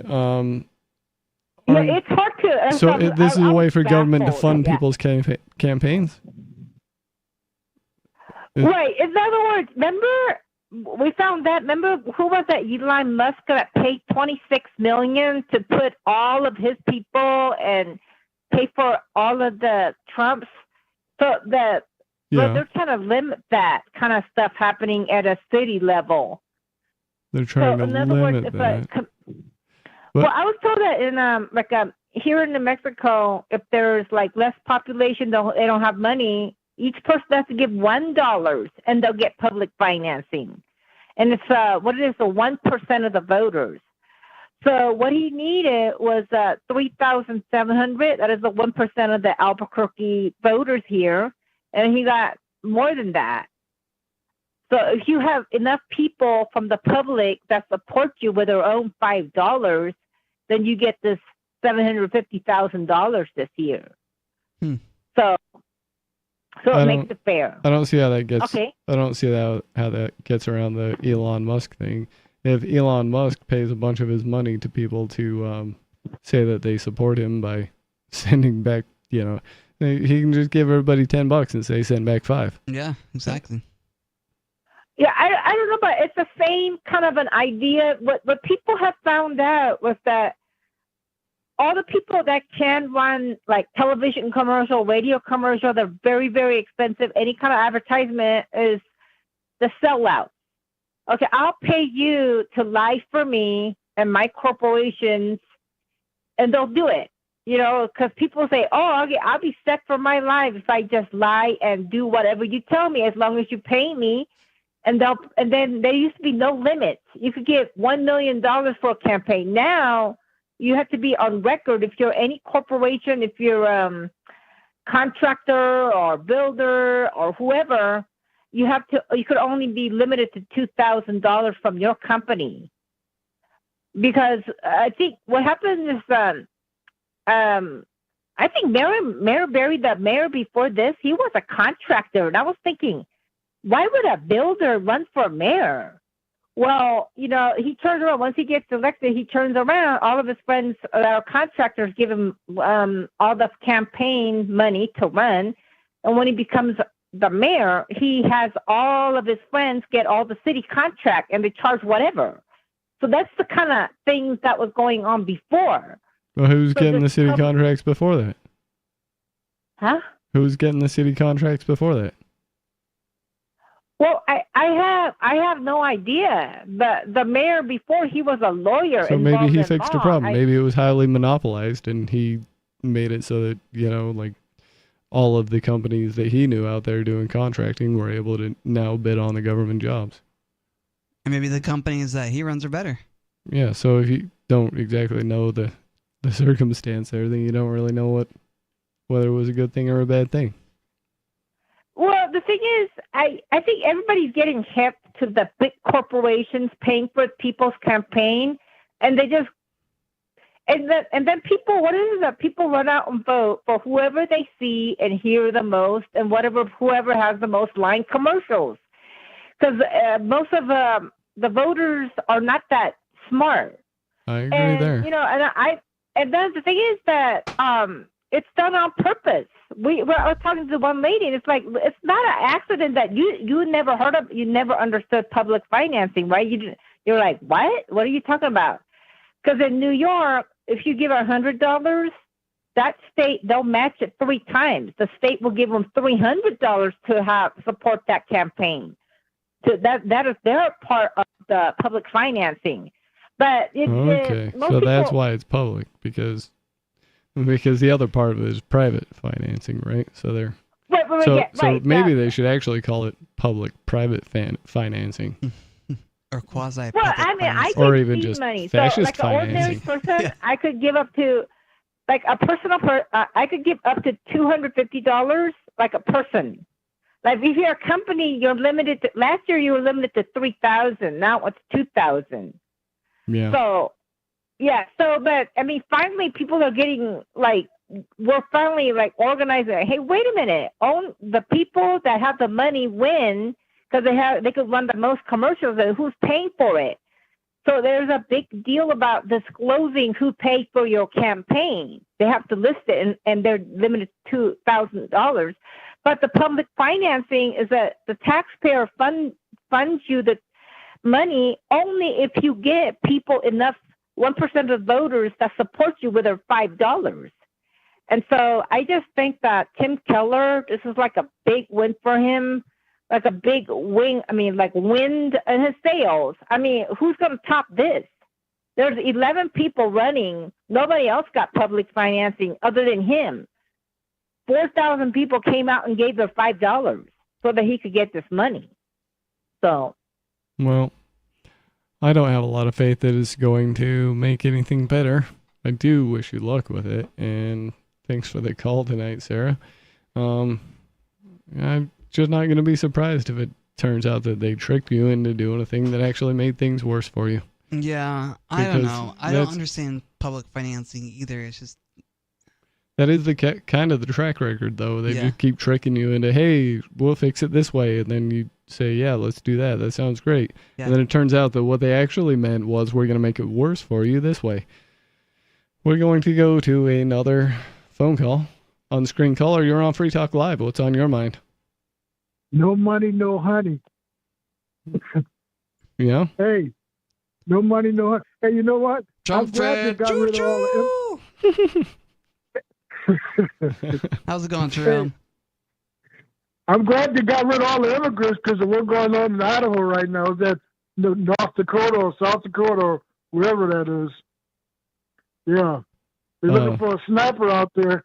I'm glad they got rid of all the immigrants because, hey, God forbid that would be an immigrant while they was here. They'd be going crazy trying to find them. They got to call in the National Guard and the Marines. Huh. But Okay. we don't have to worry about that because we got rid of all the immigrants. Now we got to worry about the people that were born here, huh? So you're in favor of getting rid of the immigrants, are you? I'm going. Because look what's going on out in Idaho. Hey, could you do me a favor and back away from back away? Can you back away from your speaker a little bit? You're overloading the monitors there. Is Christy known from Idaho? Chrissy Noman's from South Dakota, I think. I don't watch WWE. What's the difference? Yeah. They got a sniper out there they're looking for. I thought we didn't have to deal with problems like that. We got to get rid of all the immigrants, man. Who's the sniper shooting at in North Dakota? He was shooting at some firefighters. Some firefighters. What are the firefighters doing? No, see, they were coming to fight a fire because they got a call, and then somebody started shooting at them. And he killed 2 firefighters already. That's horrible. Now they're trying to catch him. Well, I hope they do. That is uncalled for. Yeah, but we got rid of all the immigrants, so we shouldn't be having problems like that anymore, right? They're the ones committing all the crimes, right? Well, that's what we're told to believe, Jerome, but I don't think so. No, I think that... That's what I'm thinking. I don't think so. I wonder, hey, by the way, if they catch this sniper, could Trump please give him a pardon because he likes giving people that commit crimes pardons, like January 6th didn't exist, you know? Hey, I'll give you get a pardon, and you get a pardon, and yeah, he should do that. Okay. I'm okay with pardons. He should get Pop Daddy a pardon too, because. But then again, I was thinking if some guy threw his wife Malaria around like that, and his daughter Ivanka around like that, it'd be hard to convince the American people that they should get a pardon. Don't you think? I guess so.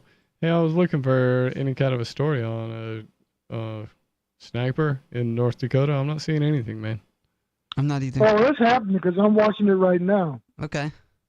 Interesting. Hey, what kind of cable y'all got up there in New Hampshire or wherever y'all at? Y'all got to get with the times, man. All right. Yeah. Too busy. AI. Yeah. AI. Yeah.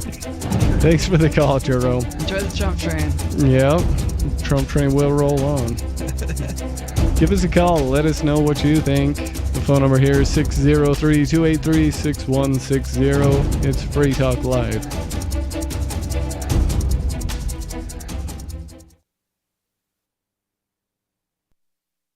Join liberty-minded voluntarists, anarchists, and libertarians from June 13th through the 16th for the 8th annual Fork Fest at Rogers Campground in the beautiful White Mountains of New Hampshire.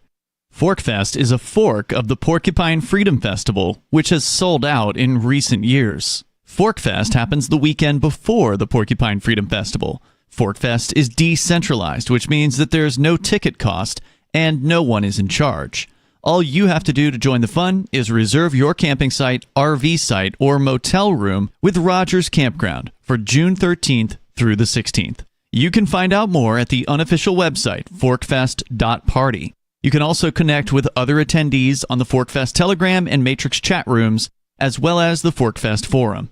You can find links to those at forkfest.party. We hope to see you there June 13th through the 16th. Forkfest.party.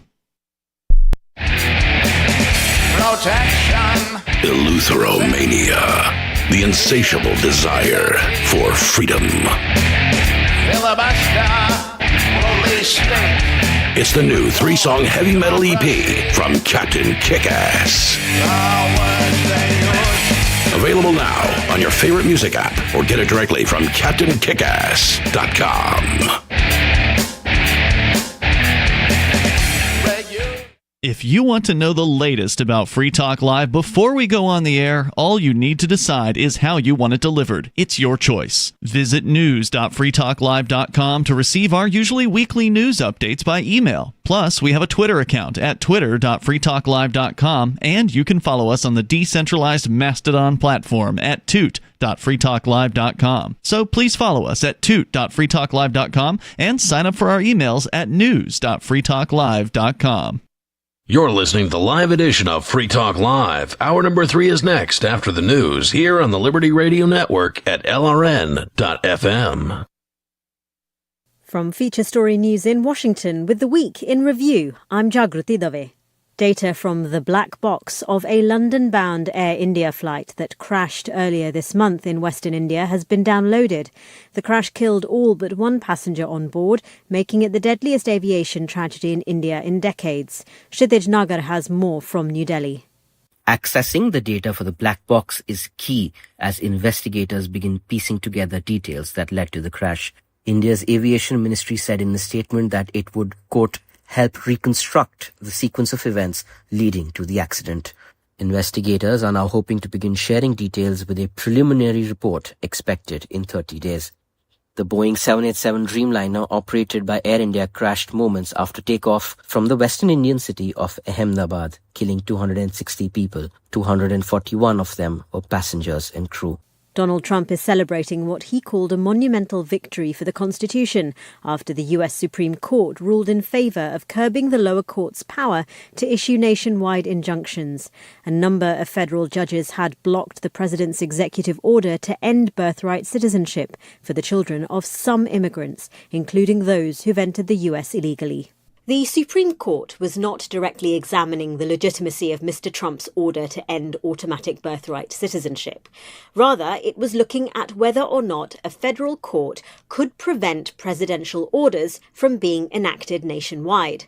This is after judges in 3 states blocked Mr. Trump's action to end birthright citizenship, deeming it unconstitutional. The Supreme Court's 6-3 ruling means the president's order can go ahead in states which haven't challenged it, but only after 30 days, as the issue is further contested in the courts.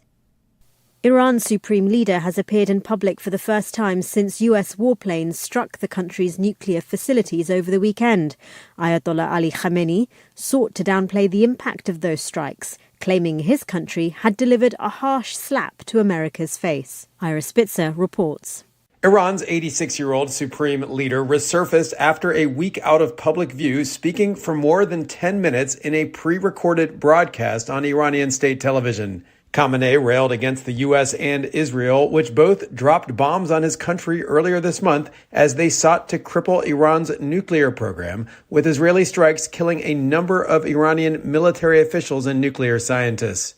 The Iranian leader said that U.S. President Donald Trump had exaggerated the impact of the U.S. bunker buster bombs on the country's underground nuclear facilities, saying the airstrikes had achieved nothing important. North Korea is opening a landmark tourism zone on its east coast, according to the country's state media.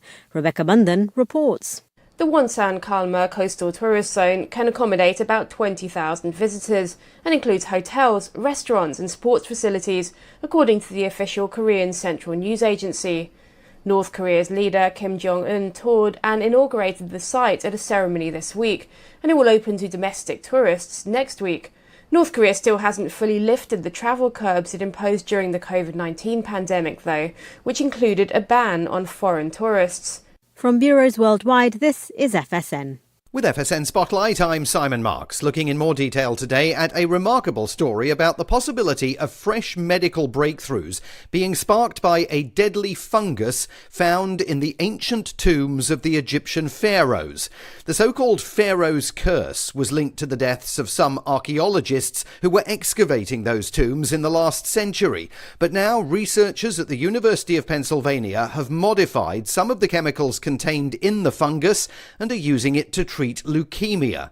Professor Elaine Bignell is a professor of medical mitochondria at the University of Exeter, specialising in human fungal pathogen research.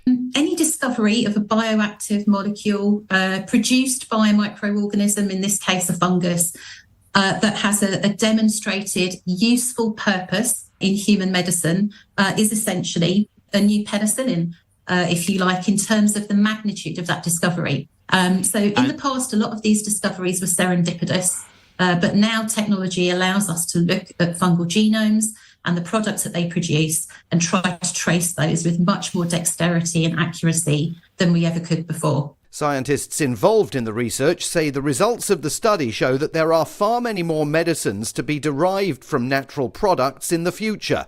And they say the Pharaoh's Tomb fungus is being looked at as a possible, much broader treatment for a variety of cancers. Millions of Americans are irrationally feared dead following a train derailment near Wilmington, Delaware. Less than 200 people were aboard the train, but because no names have been released yet, countless more are being imagined trapped inside the wreckage by worried worried parents and overly anxious friends. And the list of imagined victims is growing by the minute. From brothers-in-law who live in Delaware, who usually drive but could possibly have been on that train, to friends who went to Delaware on a business trip and may have been next to the tracks for some reason when the train derailed. And sadly, we're getting reports that even those who have never been to Delaware are now also among those irrationally thought killed.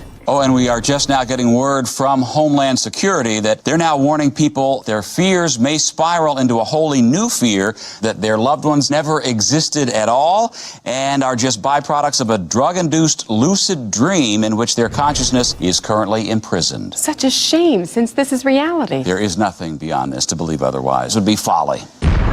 This is the Onion News Network. Our Matrix server is about as free as internet chat can be. Join the existing rooms or create your own at chat.freetalklive.com.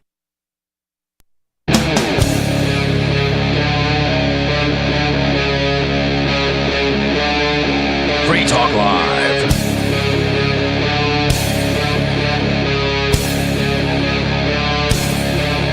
This is Free Talk Live. It's talk radio you control. You can call in and get your thoughts on the air. The phone number here is 603-283-6160. Some of you have wanted to support Free Talk Live's mission on a monthly basis but don't want to support Patreon. Now we have an alternative that also helps our premier streaming platform, Odyssey. Visit video.freetalklive.com and click join at the top of the channel. You can subscribe for $5 per month. And unlike other subscription services, Odyssey adds their processing fee on top. So it will cost a little over $5 per month, but Free Talk Live will receive the entire amount you pledged. Higher donation tiers are available if you're feeling so inspired. This new subscription method is a great way to decentralize our direct listener support away from just Patreon and also support a libertarian-run business, Odyssey. Please visit video.freetalklive.com and click join to subscribe to our Odyssey channel and help support spreading our message around the planet. Visit video.freetalklive.com and click join today. In the studio tonight, it's Stu. And Riley. I think we had a caller last hour bring up a story that is breaking. There was a sniper attack in Idaho. That's correct. Northern Idaho, where 2 firefighters were shot trying to fight a brush fire. In Coeur d'Alene, which is a it's very spooky little place. It's gorgeous, too. And is inhabited by some very, very strange type people. What do you mean by strange? From what I understand, it's not exclusively so, but it's highly populated with kind of Luciferian types. Interesting. Okay. Anyways, let's run through this ABC story real quick. This is breaking news. 2 people are dead after firefighters were ambushed by a gunman or multiple gunmen while responding to a brush fire in Coeur d'Alene, Idaho, officials say. Kootenai County Sheriff Robert Norris said during a press briefing that the number of others injured in the attack and ongoing fire is unknown. 2 fatalities are believed to be fire personnel, Norris said. The incident unfolded at approximately 1:30 p.m. local time after a small but growing brush fire broke out on Canfield Mountain Sunday afternoon. When fire personnel responded to the blaze about a half an hour later, they started getting shot at by an unknown person or persons in the woods, officials said. Norris said that the situation remains active and that authorities are currently taking fire from multiple directions on the mountain. Civilians are also coming down off the mountain and could be stuck amid the blaze, Norris said. It's a really strange situation. Law enforcement is investigating whether the fire could have been intentionally set in order to lure fire responders to the scene, Kootenai County Sheriff Lieutenant Jeff Howard told ABC News. The search for the suspect is ongoing, law enforcement officials briefed on the investigation told ABC News.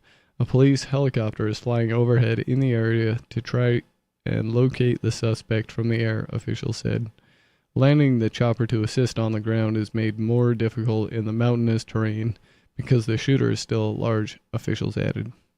The scene is considered an active shooter situation, and a shelter-in-place order has been issued for Canfield Mountain Trailhead and the surrounding area. The FBI is assisting authorities in Kootenai County, an agency spokesperson told ABC News. Idaho Governor Brad Little called the incident a heinous direct assault on our brave firefighters. Multiple heroic firefighters were attacked today while responding to a fire in North Idaho, Little wrote in a post on X. I ask all Idahoans to pray for them and their families as we wait to learn more, he added.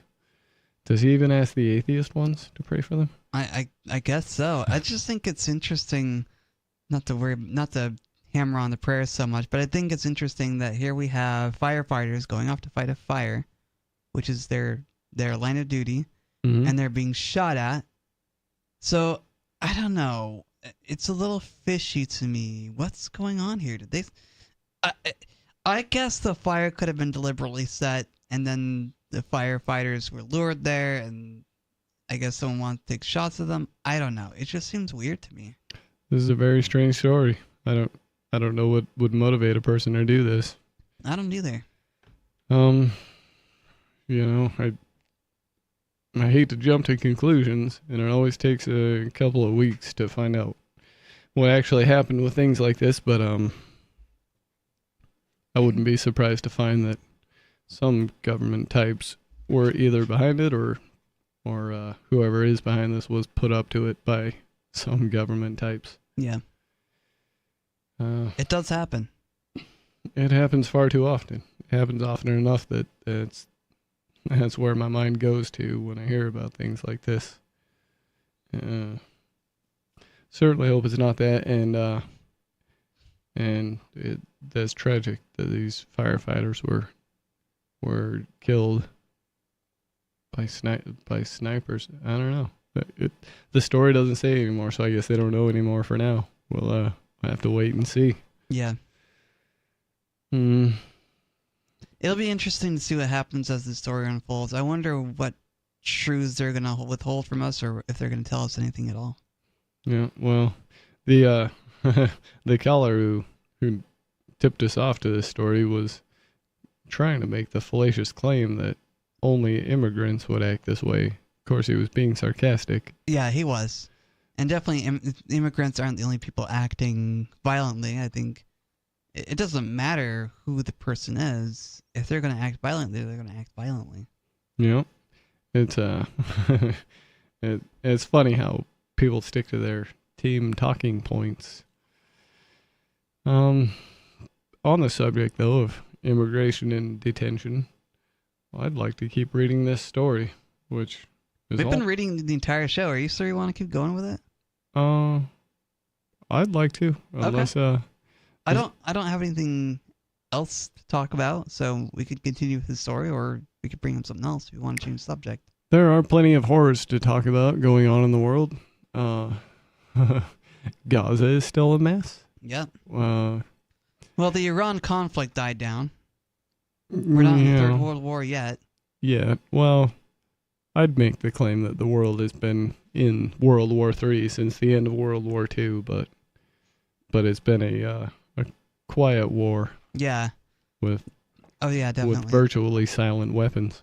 And, I just want to bring up to the listeners that the Iran conflict has been going on longer than just since 1979. It's been going on since 1955 when the United States did a regime change over there.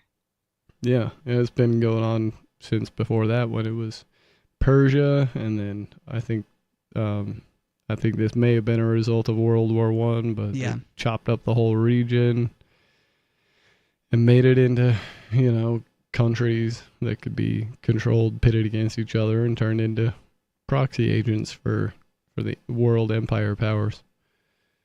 And they always want to keep us at war, whoever that they is. Maybe it's the governments themselves, maybe it's someone else in power, but war is always the perpetual thing that someone turns to. That's right. And don't get me wrong, I don't support Iran. I also don't support Israel, and I don't support the United States government. I don't support any of these governments. What about Palestine? I do you do support care about the Palestine? people who live within the regions that these governments claim Yeah, I ownership would agree over. with you there. I think it's interesting. I think it's good to care about the people living under the regimes themselves. Like, I don't support the Iranian government either. I would imagine Tehran is populated with mostly fairly decent people. Yeah, I as imagine is so. America. Yeah. And it's just that the not so decent people end up making a mess for everybody. I know, and they just keep making messes, and somehow America has to be the big bad person to fix it all. Yep. And they will. It doesn't seem like they're going to stop anytime soon with all of that. I think I do want to finish this story, though. Okay. Quite a tome from the New York Times about immigration and detention. I did see it, so I figured we ought to bring it in to talk about it. Yep. They were.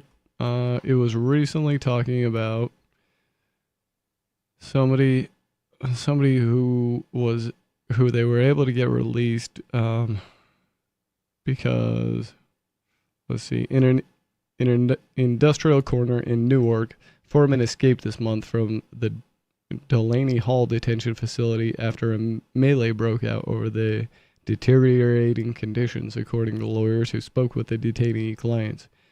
Gwyneth Hesser, a lawyer with the Bronx Defenders, a nonprofit, said that her diabetic client, now being held there, could face a life-threatening situation without the diet and medical attention needed to manage his condition.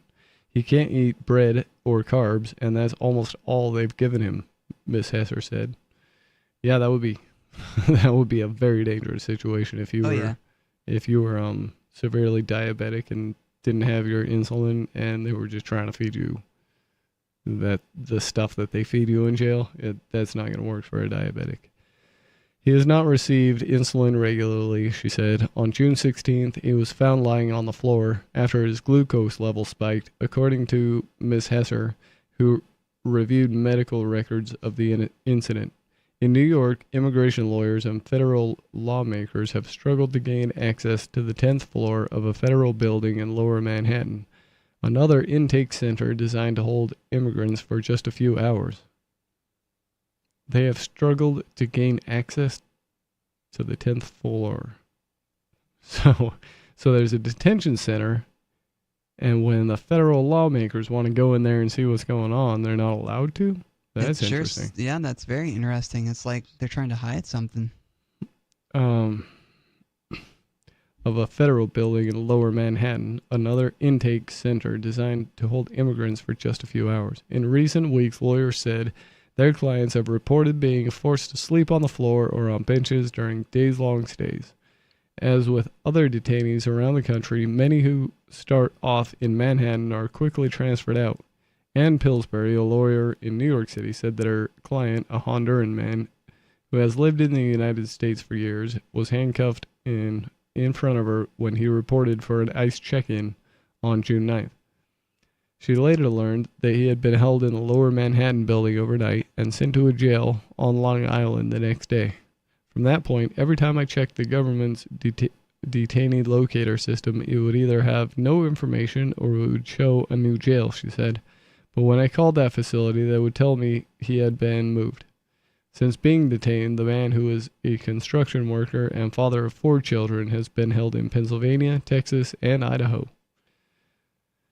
Reza, whose 20-year-old son was arrested at immigration court in Manhattan in May, setting off protests, said he was subsequently transferred from New York to Texas to Louisiana to Pennsylvania.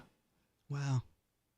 That sounds almost like Ross Ulbricht being transferred from place to place. Yeah, they moved him around a bunch until finally, I think they left him out in Tucson for most of that time. Yeah. He also described unsavory conditions at the Moshannon Valley Processing Center in Phillipsburg, Pennsylvania. He told his mother during phone calls that he had spotted worms in the sink they used to drink water and was served rotten food. Cynthia Myers, a Chicago woman whose husband was detained while awaiting asylum, said he was placed in an overcrowded facility in Monroe, Louisiana. Detainees there,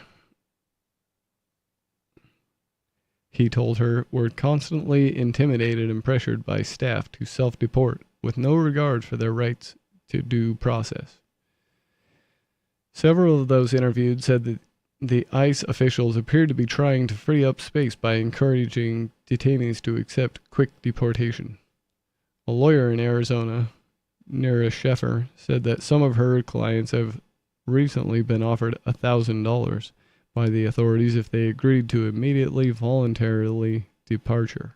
She said all of them had declined.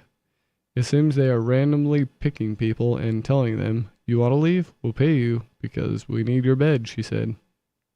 And that is where that article ends. That's just wild that they're offering just $1,000. Well, yeah. The government can afford to print trillions, but they're only offered $1,000 to self-deport. Lamb. Yeah, and what do you self-deport to? A lot of times these people don't know anybody in the country of their quote-unquote origin. Yeah. They don't have any friends or family there. If you send them there, they're just strangers in a strange land. And that's not always the case. But with a lot of these people have been in America for a very long time. And everything they know is here. Either way, the conditions in which they're keeping people in transition is unacceptable. I know certainly about the food situation, and I'm sure theirs is worse. Rotten food. Yeah. It's sad to me that we've come this far. Like, here we are sitting in comfortable chairs in the studio while people are eating rotten food. Now, I'm fully aware that we're glad that Ian is being treated well, but still, prisoners, it doesn't matter who they are, treated poorly, and I'm sure in this situation where they just want to deport people, they're treated like you said, they're treated even worse. And this is the problem with a just us system. There's just us in this system, and it's ruining people's lives time and time again, and continues to ruin people's lives. All for what? The government. Mm-hmm. Just so Donald Trump can get his jollies off of throwing people out of a country. Yeah, I guess it seems to make him pretty happy. Yeah. I don't know. It's all part of the script, so to speak. It's all part of the WWE script. I agree. Whether or not Trump's personal feelings about immigration or this or that, I'm sure is highly irrelevant. Yeah, I will bring up that the left were upset about children in cages in before Trump 1.0 left office, but Biden did something similar, and they didn't scream about it on the internet. Yeah, and that's how they do it. That's why the left and right are inherently no different. They both advocate for things that are going to increase the size and scope of government, and any party that wants to decrease the size and scope of government is not allowed, as is evidenced by that time that Ron Paul got in the debates and they decided he was in like third place, but then when they put it on the news, they showed first, second, and fourth place and didn't say a thing about Ron Paul. It's because they don't like the underdogs. They don't like the people that are actually going to go against the system. They want you embedded in the system, because the system, if you're preaching against the system, you're not benefited by the system at all. And so they want people who are benefited by the system to preach the good of the system, so that people keep voting them in power and voting for more power. It doesn't matter who's in power. Right now it's the right, and the conservatives are excited, which is fine. They can be excited, but remember, any power they give Trump is going to be abused by their enemies.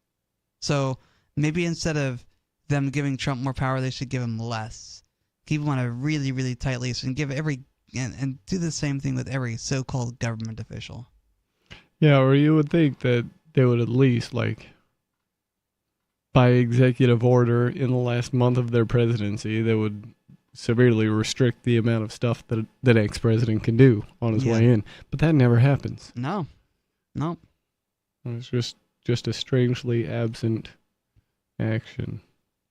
Seems like something they would want to do, though, if they were serious about, being adversarial to the other side. But, of course, they're not. It's all the same thing. The so-called office just becomes a bully pulpit for everyone in power to go after their political enemies.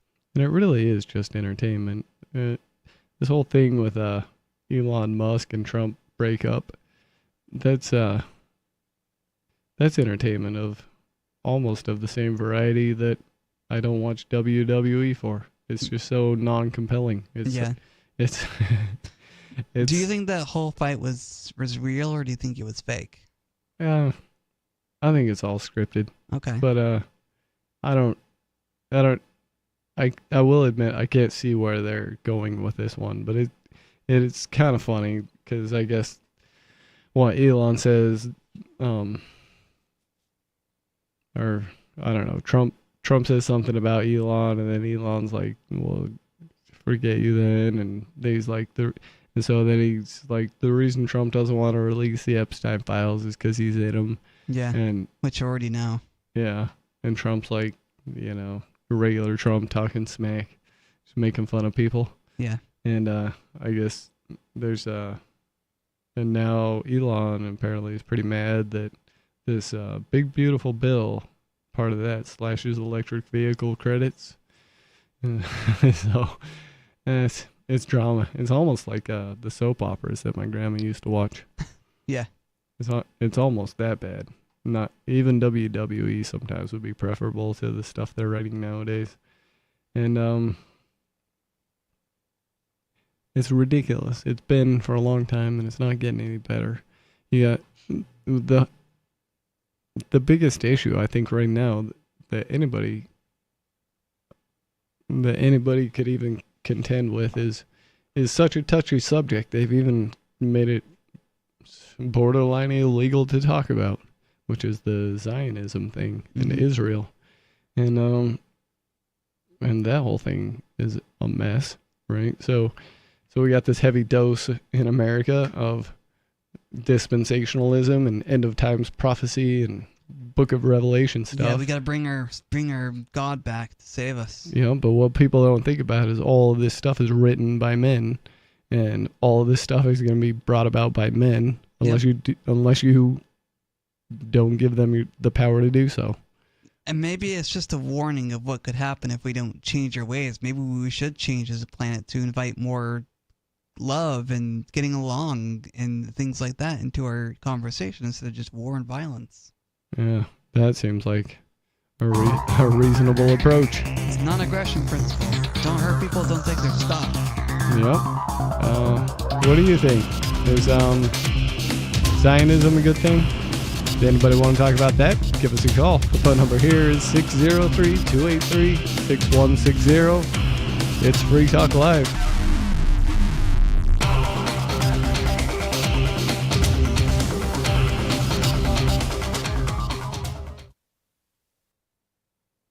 We have some good news. The indictments against Ross Ulbricht in the District of Maryland were dismissed with prejudice, meaning they can never be refiled. This is especially good because those indictments contain the only charge ever made that Ross engaged in murder for hire. This was a serious allegation that Ross Ulbricht denies. It was never prosecuted or ruled on by a jury, but was trumpeted by the federal government and the media as if it were proven fact. The Maryland court held these indictments for almost 5 years, poisoning Ross's case and leaving him under a cloud of unproven allegations. As explained in Ross's appeal to the Supreme Court, the fact that the judge used these allegations to give Ross a draconian sentence of double life without parole violated his Sixth Amendment right to a jury trial. Judges are required to issue sentences based on convictions decided by a jury, not unproven allegations never even charged at trial. Although this is a positive development, the dropped indictment will not set Ross free. Now, a presidential pardon is Ross's only hope of freedom. Sign the petition at freeross.org. freeross.org. From Feature Story News in Washington, I'm Tony Waterman. Donald Trump is celebrating what he calls a monumental victory for the Constitution after the U.S. Supreme Court ruled in favor of curbing the lower court's power to issue nationwide injunctions. A number of federal judges had blocked the president's executive order to end birthright citizenship for the children of some immigrants, including those who've entered the U.S. illegally. FSN's Washington correspondent Jarguti Dave has more. The Supreme Court was not directly examining the legitimacy of Mr. Trump's order to end automatic birthright citizenship. Rather, it was looking at whether or not a federal court could prevent presidential orders from being enacted nationwide. This is after judges in 3 states blocked Mr. Trump's action to end birthright citizenship, deeming it unconstitutional. The Supreme Court's 6-3 ruling means the president's order can go ahead in states which haven't challenged it, but only after 30 days, as the issue is further contested in the courts. Trump officials have signaled that tariff trade talks won't meet a July deadline. In an interview with Fox Business, Treasury Secretary Scott Bessent said that trade negotiations could be wrapped up by the start of September, weeks after a July 9th deadline. And even then, Bessent signaled it's possible that not all of the 18 deals will be completed. So far, the U.S. has only penned a deal with the UK and agreed to a truce with China. President Donald Trump said on Friday that the administration is readying letters to send out to trade partners, telling them what they will have to pay if they want to do business with the United States. And as those talks continue, the European Commission president has informed European leaders that it's reviewing the latest text from the U.S. as efforts continue to reach a trade deal. The EU faces the prospect of tariffs rising to 50% if no agreement is reached by July 9th. FSN's William Denslow reports from Brussels. At the gathering of EU leaders, Friedrich Merz, German Chancellor, said it was better for the EU to reach a quick and simple deal with Washington rather than a slow and highly complicated one. That's slightly at odds with what we've heard from some other EU officials who say they'd rather a comprehensive and meaningful and win-win deal rather than just getting something over the line. This gathering was an opportunity for Ursula von der Leyen, the Commission President, to update leaders on progress in these trade negotiations. She says that the Commission is ready for a deal with the US, but are prepared for the ramifications if one is not reached. From bureaus worldwide, this is FSN. You can stick it to the man and big tech. Join our FTL social mastodon at social.freetalklive.com.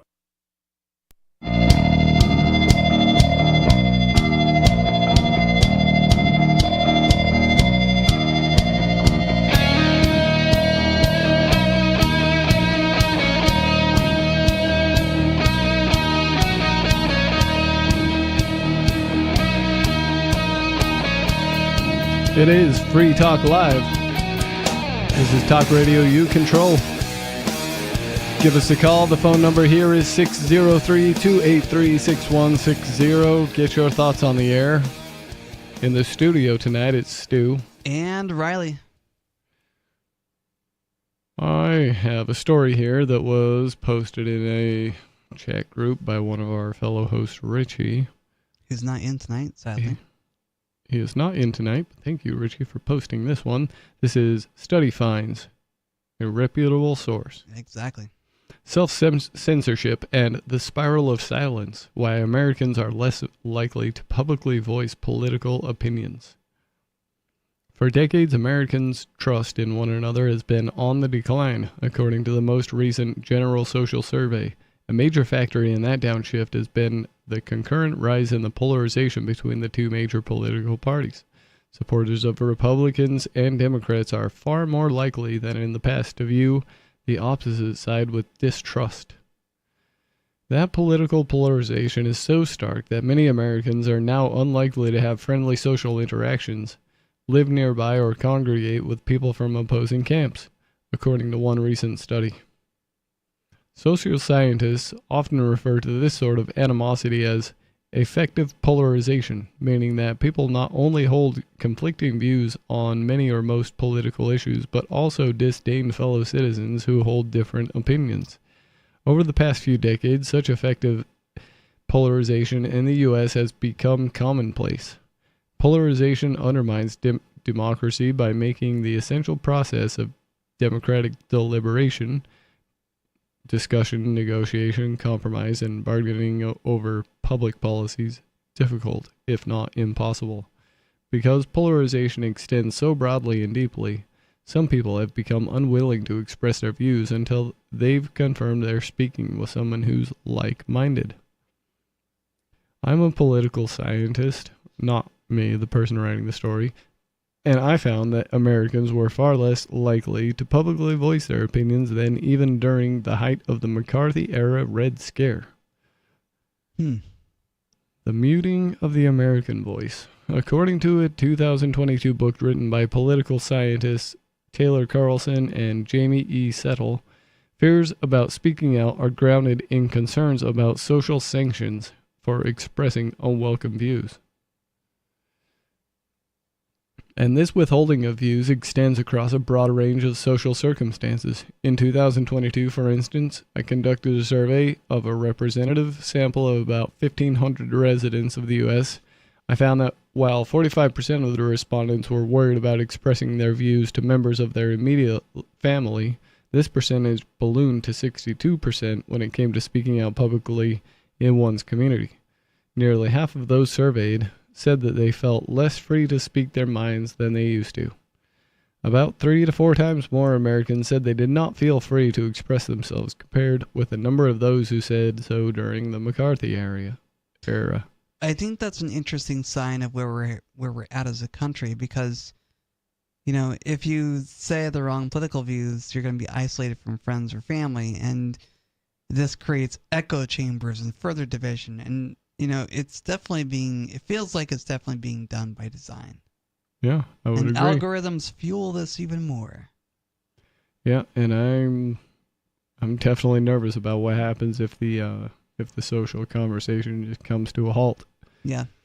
It might just be a screaming match and not very productive right now, but when people stop talking, that's when they start fighting. Indeed. Right now we have a caller on the line, so we're going to go to the phones. On-screen caller, you're on Free Talk Live. What's on your mind? Hey, it's JR. What's going on? Hey, what's up? What's up, JR? Oh, hey, blind guy. How you doing? I have a name, actually. Well, play along. We're having fun here. Okay. Okay. So I saw you operating that there smartphone a minute ago. How do you do that there? I got some guesses. I think you touch it approximately. Huh? Magic. No, magic. Oh, that's cool. Yeah. So what you do is use your magic finger, and you like touch a spot on the screen where you think what you want is, and then when you touch the icon tile, it tells you what that tile is. Yeah, something like that. Cool. And then what do you do next? What do you mean? What do I do next? Well, I'm not a blind guy, and I played around with my accessibility functions on my phone, like presumably you do, and I couldn't get the hang of it, and I could see what I was doing, so I was just wondering how you make that work. Well, so I use an iPhone, and I have VoiceOver, which is the accessibility feature for blind users. And if I'm feeling along the screen with a finger, it tells me what I'm touching on the screen. If I want to interact with it, I double tap it or split tap it, so I can hold one finger down the screen and tap it with the other to interact with it. Does that answer your question? So wait a minute. So when you hold it down with one finger and then you tap it with a second finger, so you hold it with one and then tap with a second? Yeah. And then that does what? That's how you interact with it? Yes. Cool. So like when you do that tap with the second finger, what's that do? It opens up that app? Yep, it does. Cool. And then, like, how do you navigate around the app once you've opened it up? What do you call them? Gestures do you use to navigate within that app? I can either flick with some fingers or scrub or whatever. Scrub? What's a scrub motion? I don't know how to describe it. It's just like a back and forth motion on the screen. And what is it? What does the scrub motion do? It depends on the app. Like sometimes it's an undo function. Okay.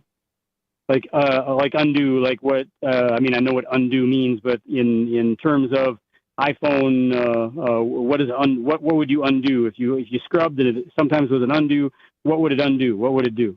It would take me back to the previous page of an app if I didn't want to go there, or it could undo typing if I make a mistake, I think. Okay, cool. Or maybe interesting. Maybe I shake my phone to undo typing. I can't remember. You can't remember? No, well, I don't do it very often. Oh, okay. All right. You probably do a lot of voice commands as opposed to typing. No, I do a lot of typing. Oh, you do? Okay. Anyway, maybe I had the thought when I was trying to do it, and it got really frustrating for me as a sighted guy. I thought it occurred to me that maybe it would be simpler if you were actually blind, because you wouldn't be distracted by the information that you're seeing. All you would have is what you hear, and that might be easier, actually, in a weird way. I've heard the removal of one sense sharpens the others, but I don't know if it makes it easier. It just makes it different. It just presents different challenges. Okay, and on another subject, in our county jail, I had the best green chili stew that I've ever had. Really? Well, that's Yeah. New Mexico. The status of green chilies in New Mexico is more magic than an iPhone with accessibility Right. features. Exactly. There's something Plus the magic amazing of, about green chilies in New Mexico. Yeah. Do they grow like wildfire in New Mexico? No, not quite. You Okay. you gotta actually cultivate them. Oh, okay. Yeah, I'm sure I'm sure they can't even mess that up for jail food. They're No, man. they're delicious. Plus the magic of the abuelita. Of the what? Abuelita. What's that? You know, grandma who cooks at the Oh, county yeah. jail for mijo, who's Oh. been locked up for selling drugs. Is that who's cooking? Yeah, Well, you of guys course probably it got is. better Yeah, food yeah, than you the Salt can't- Lake County jail. Say what? You guys probably have better food than the Salt Lake County jail. Oh, hell, I just told you, and I didn't lie. It was the best green chili stew I ever had. You can't find any that good anywhere outside? Oh no, you can find it pretty good, but I mean, this was, I mean, if that county jail and that with the little abuelita who's making that green chili stew for her mijo who's locked up for selling drugas, you could actually take that same green chili stew and put what do you call it? Oh, what do the Mexicans call it? They got like a tuk-tuk or something like they call it like that. A little food cart. You could put a little food cart outside the jail, and people would literally come and pay for that green chili stew. I guarantee it. Huh. Yeah, I'm certain. That yeah, I've been to a couple of those little dive food places where you get a burrito and they smother with the green chili, and holy cow, man, that is tasty. Have you ever been to? Let's see, it's called El Sabor de Juarez. It's out by the military base. I think it's an Air In Force. Albuquerque? Yes. In Albuquerque? El Sabor de Juarez. Yeah, I haven't been there. No, I haven't been there. I might, if I actually drove by it and you pointed it out, I might be like, oh yeah, that place. But no, I don't think I've been there. Yeah, this place is amazing. I went. So I had an uncle. I had two uncles living in Albuquerque. One of them was working at the Air Force base out there, and so we went. He showed me this place, and we went there, and I tried their menudo. It was okay, but their red enchilada sauce was, probably better than heroin. But I've never tried heroin, but yeah. But I'd be willing to venture that it's better. Yeah, it probably is better than heroin. Heroin's terrible. Yeah, Well, I don't red know. I've enchilada. never tried it, mostly because I think it's going to be good, and I don't have time for that right now. Yeah, I don't think I would ever try heroin personally. Yeah.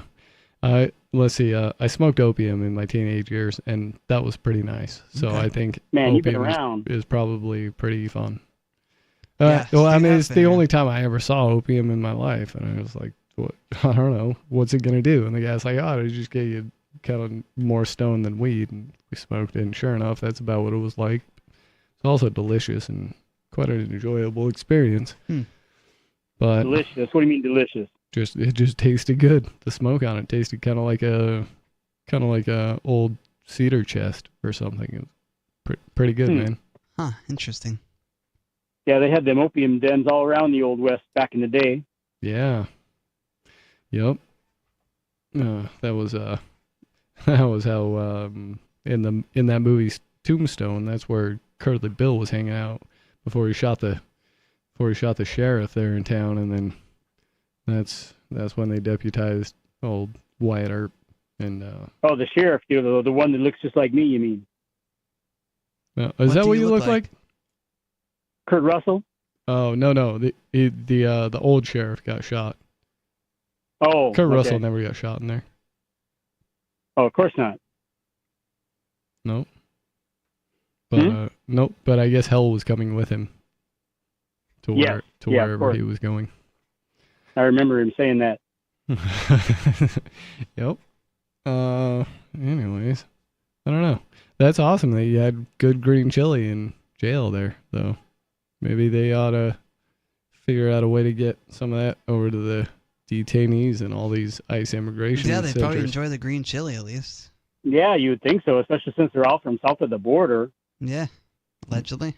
Yeah, it's probably. Maybe they should make a run for the border. Maybe they should. Wasn't that Taco Bell's old logo? See. Yeah. Oh, Taco Bell. All right, you're David. talking about, Yeah, you're talking about Martin Heinrich. I've had two face-to-face with him. Interesting enough, one, the night he got elected. See, first of all, he was a city councilman, so not that. But the night he got elected to senator, I was at his campaign. What do they call it? Their campaign when they're watching the campaign headquarters. They're watching the election returns come in, and the moment they declared it for Heinrich, I happened to be standing with Heinrich and the son of the former governor, who was then the Attorney General, King, Gary King. So it was me and Gary King and Heinrich at the moment that he heard that he had won. How's that for trivia? All right. Well, it's cool. What were you doing hanging out with that guy? Because I was invited to their thing, their shindig. Oh, I went to one of those shindigs with the Boy Scouts in Salt Lake. Republican convention or something. That was about this. Did you get groped? It was no, but it was about the stuffiest, least fun time I ever had. Maybe had I gotten groped, I might have had more fun. Yeah, that's what Especially I'm if getting it's a at. cute girl. But they don't have any of them. Oh, makes sense. Yeah. No. And would you, hold on though? I got to clarify. Would it be the Boy Scout leaders that you assumed had groped me, or the Republican Party people? Well, both, of course, man. They're teamed up together. They'll tag team you. Okay, just making sure. Yeah. Well, I mean, any average person knows that. Yep. That's your how it story works. checks out. Yes. Yeah. I know what I'm talking about, man. For the record, I was never assaulted by any of my Scout leaders. Yeah, I heard you say that. I think you're lying. I think you're a liar. You can think that. I didn't like all of them, but most of them were pretty decent guys. Yeah. I checked it out when I was like, 6 years old, 7 years old, Cub Scouts. Mm-hmm. Went to like three meetings of their local little den, whatever they call it. And I'm like, this is lame. Bye. Yeah. It was probably lame in New Mexico. It's a different thing in Utah. I wasn't in New Mexico. I was in Minnesota. Oh. Yeah, same thing. And it was lame there. Yep, same situation, not same thing, but it's They definitely didn't do fun things like campouts and. Yeah, the Mormon Church really. Oh yeah. Really got involved. That was the nice thing about scouting the, growing up, is we could do fun things like campouts, on target, which is like using mirrors to communicate back and forth, things like that. Yep. It was fun. Ropes courses, all Yeah. kinds of stuff, man. It was cool. Yeah, well, the Mormons are like the gods of Boy Scout. I had like I told you, my friend in Jackson, Wyoming, when I lived out there, he went by Raven. I remember Aaron, good Mormon name. Aaron was I don't remember his last name, but he was describing Boy Scout stuff, and it's like, man, you guys had it so much better than we did. Mm-hmm. Well, I don't know if it's like that anymore, since Boy Scouts of America now is just Scouting of America, and they allow girls in. It's a shell of an organization of what it once was. The LDS Church has left it and they're trying to do something different with their youth. Yep. So I have no idea what the state of that is like anymore for the youth there. Yeah. I've heard a lot of people lament that the church doesn't do Boy Scouting anymore. But, it gives you an opportunity to get your youth together and do activities like you did in scouting. Yep, and I'm sure. Instead of being in the LDS church, if you were in the LSD church, it would have been more fun. No doubt about it. I certainly would have gotten more spiritual gratification from it. Yeah. Yeah, I mean the peyote church seems to work pretty good, so maybe the LSD thing would outperform the LDS thing. Absolutely, until the government comes along. Mm-hmm. You got my encouragement on that. Government? Well, the LDS is the government, dude. In Utah. So is LSD, kind of. Yeah. Yeah.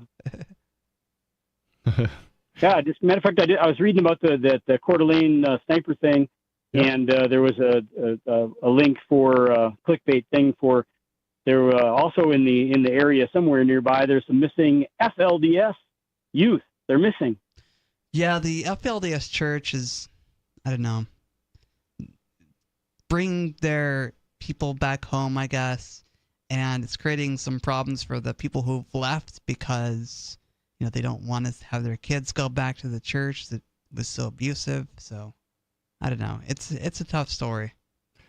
Yeah, that one's an ongoing thing too. It was just a few years ago they finally went after Warren Jeffs and put that guy in a cage, but he still kind of runs the church from inside. He does, and he's still giving out revelations, which is, it's his right to communicate with his people, I guess. But if, for the record, if there, after Joseph Smith was murdered in Illinois, yep, there was a big schism, and there were several sects which you could have followed.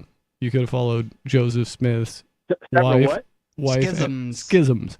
And you could have followed Joseph Smith's wife and his son, or you could have followed Brigham Young, or you could have followed several other groups. Well, how much sex after was all there? After all of this is boiled out, the one closest to what Joe was advocating, I think, would have been the FLDS. Yeah. They're the truest Mormons. That definitely came out of the Brighamite branch for sure. And then, did you hear about the revelation that the church released, the 1886 revelation from John Taylor that supposedly said that polygamy was going to be forever? No. Well, they actually released it recently. They released this revelation from John Taylor, who was a prophet in the LDS Church. They released this 1896 revelation that the church leaders in the 1930s claimed did not exist, that said polygamy is not meant to end. What's their angle on this? Did they just recently find it in their archives, I think so, yeah. Or was this a thing they've been holding back and they've just now released it because they're going to go start advocating polygamy? I don't know. It just seems strange that they're doing this now instead of like 50 years ago. But they're not going to apologize for holding it back from you. They're like, we just found this in the archives. Yeah. We're just being more transparent now. Well, there's a reason. Man, there's a reason they don't even let their own historians go digging too deep in that place. Yeah. All this talk about sex is getting me hot and bothered, man. Oh, well, I don't know what you're going to do about that. Yeah, neither do I. Nothing around here but cows and sheep. Not even any goats. That's too bad. And did your Mexican neighbors move out? Oh, man. No, the bastards are still there, man. Ice hasn't caught up to them yet. Did you call ice on them? They were running that damn generator again all night long last night.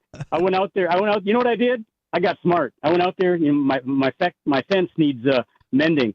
So I went out there at 5:30 in the morning when they were running their generator, and I started driving fence posts, T-posts. Clank, Oh, clank.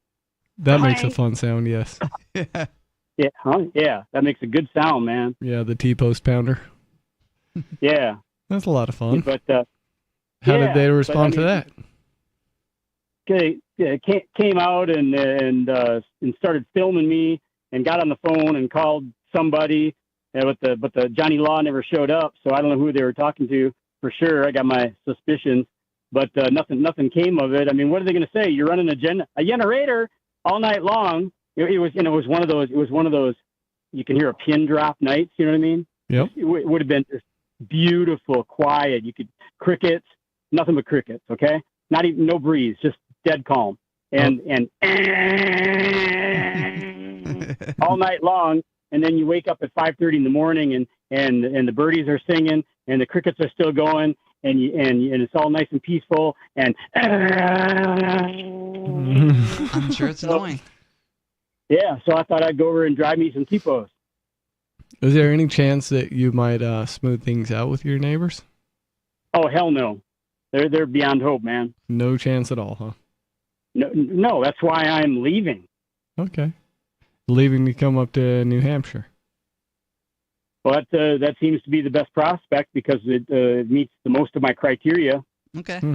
Well, they got another one now with the no inspections thing. Yeah, that just recently passed. Well, did that go through? Because that's what I was trying to get you guys to talk about earlier. Because I'm trying to figure all this stuff out. And what I found out is, coincidentally, I always drive old vehicles because I just get them when they're 15, 20 years old, and I drive them until they're 20, 25 years old. You know, I pull $1,000 out of my pocket, or $2,000 nowadays, and to buy a vehicle and then just drive it for 5 years, even 10 years. How I do it too. And then, yeah, and coincidentally, the vehicle I'm driving at this moment, I believe you have a 20-year rule there, and my vehicle hits the 20-year rule next year. But that doesn't matter anyway because you say they passed that law. Yeah. Yeah, and it just has to do with the safety for now. Emissions, I think, is scheduled to be done away with later. I'm not sure. Yeah, it's emissions I'm talking about. So I don't want to be spending hundreds of dollars trying to bring something into compliance with emissions. Yeah, that's a scam anyways, because you just get your car, if it's not going to pass license somewhere where they don't do that. It takes care of the problem. This has been Free Talk Live. Thanks for listening. We will be back next weekend. Peace.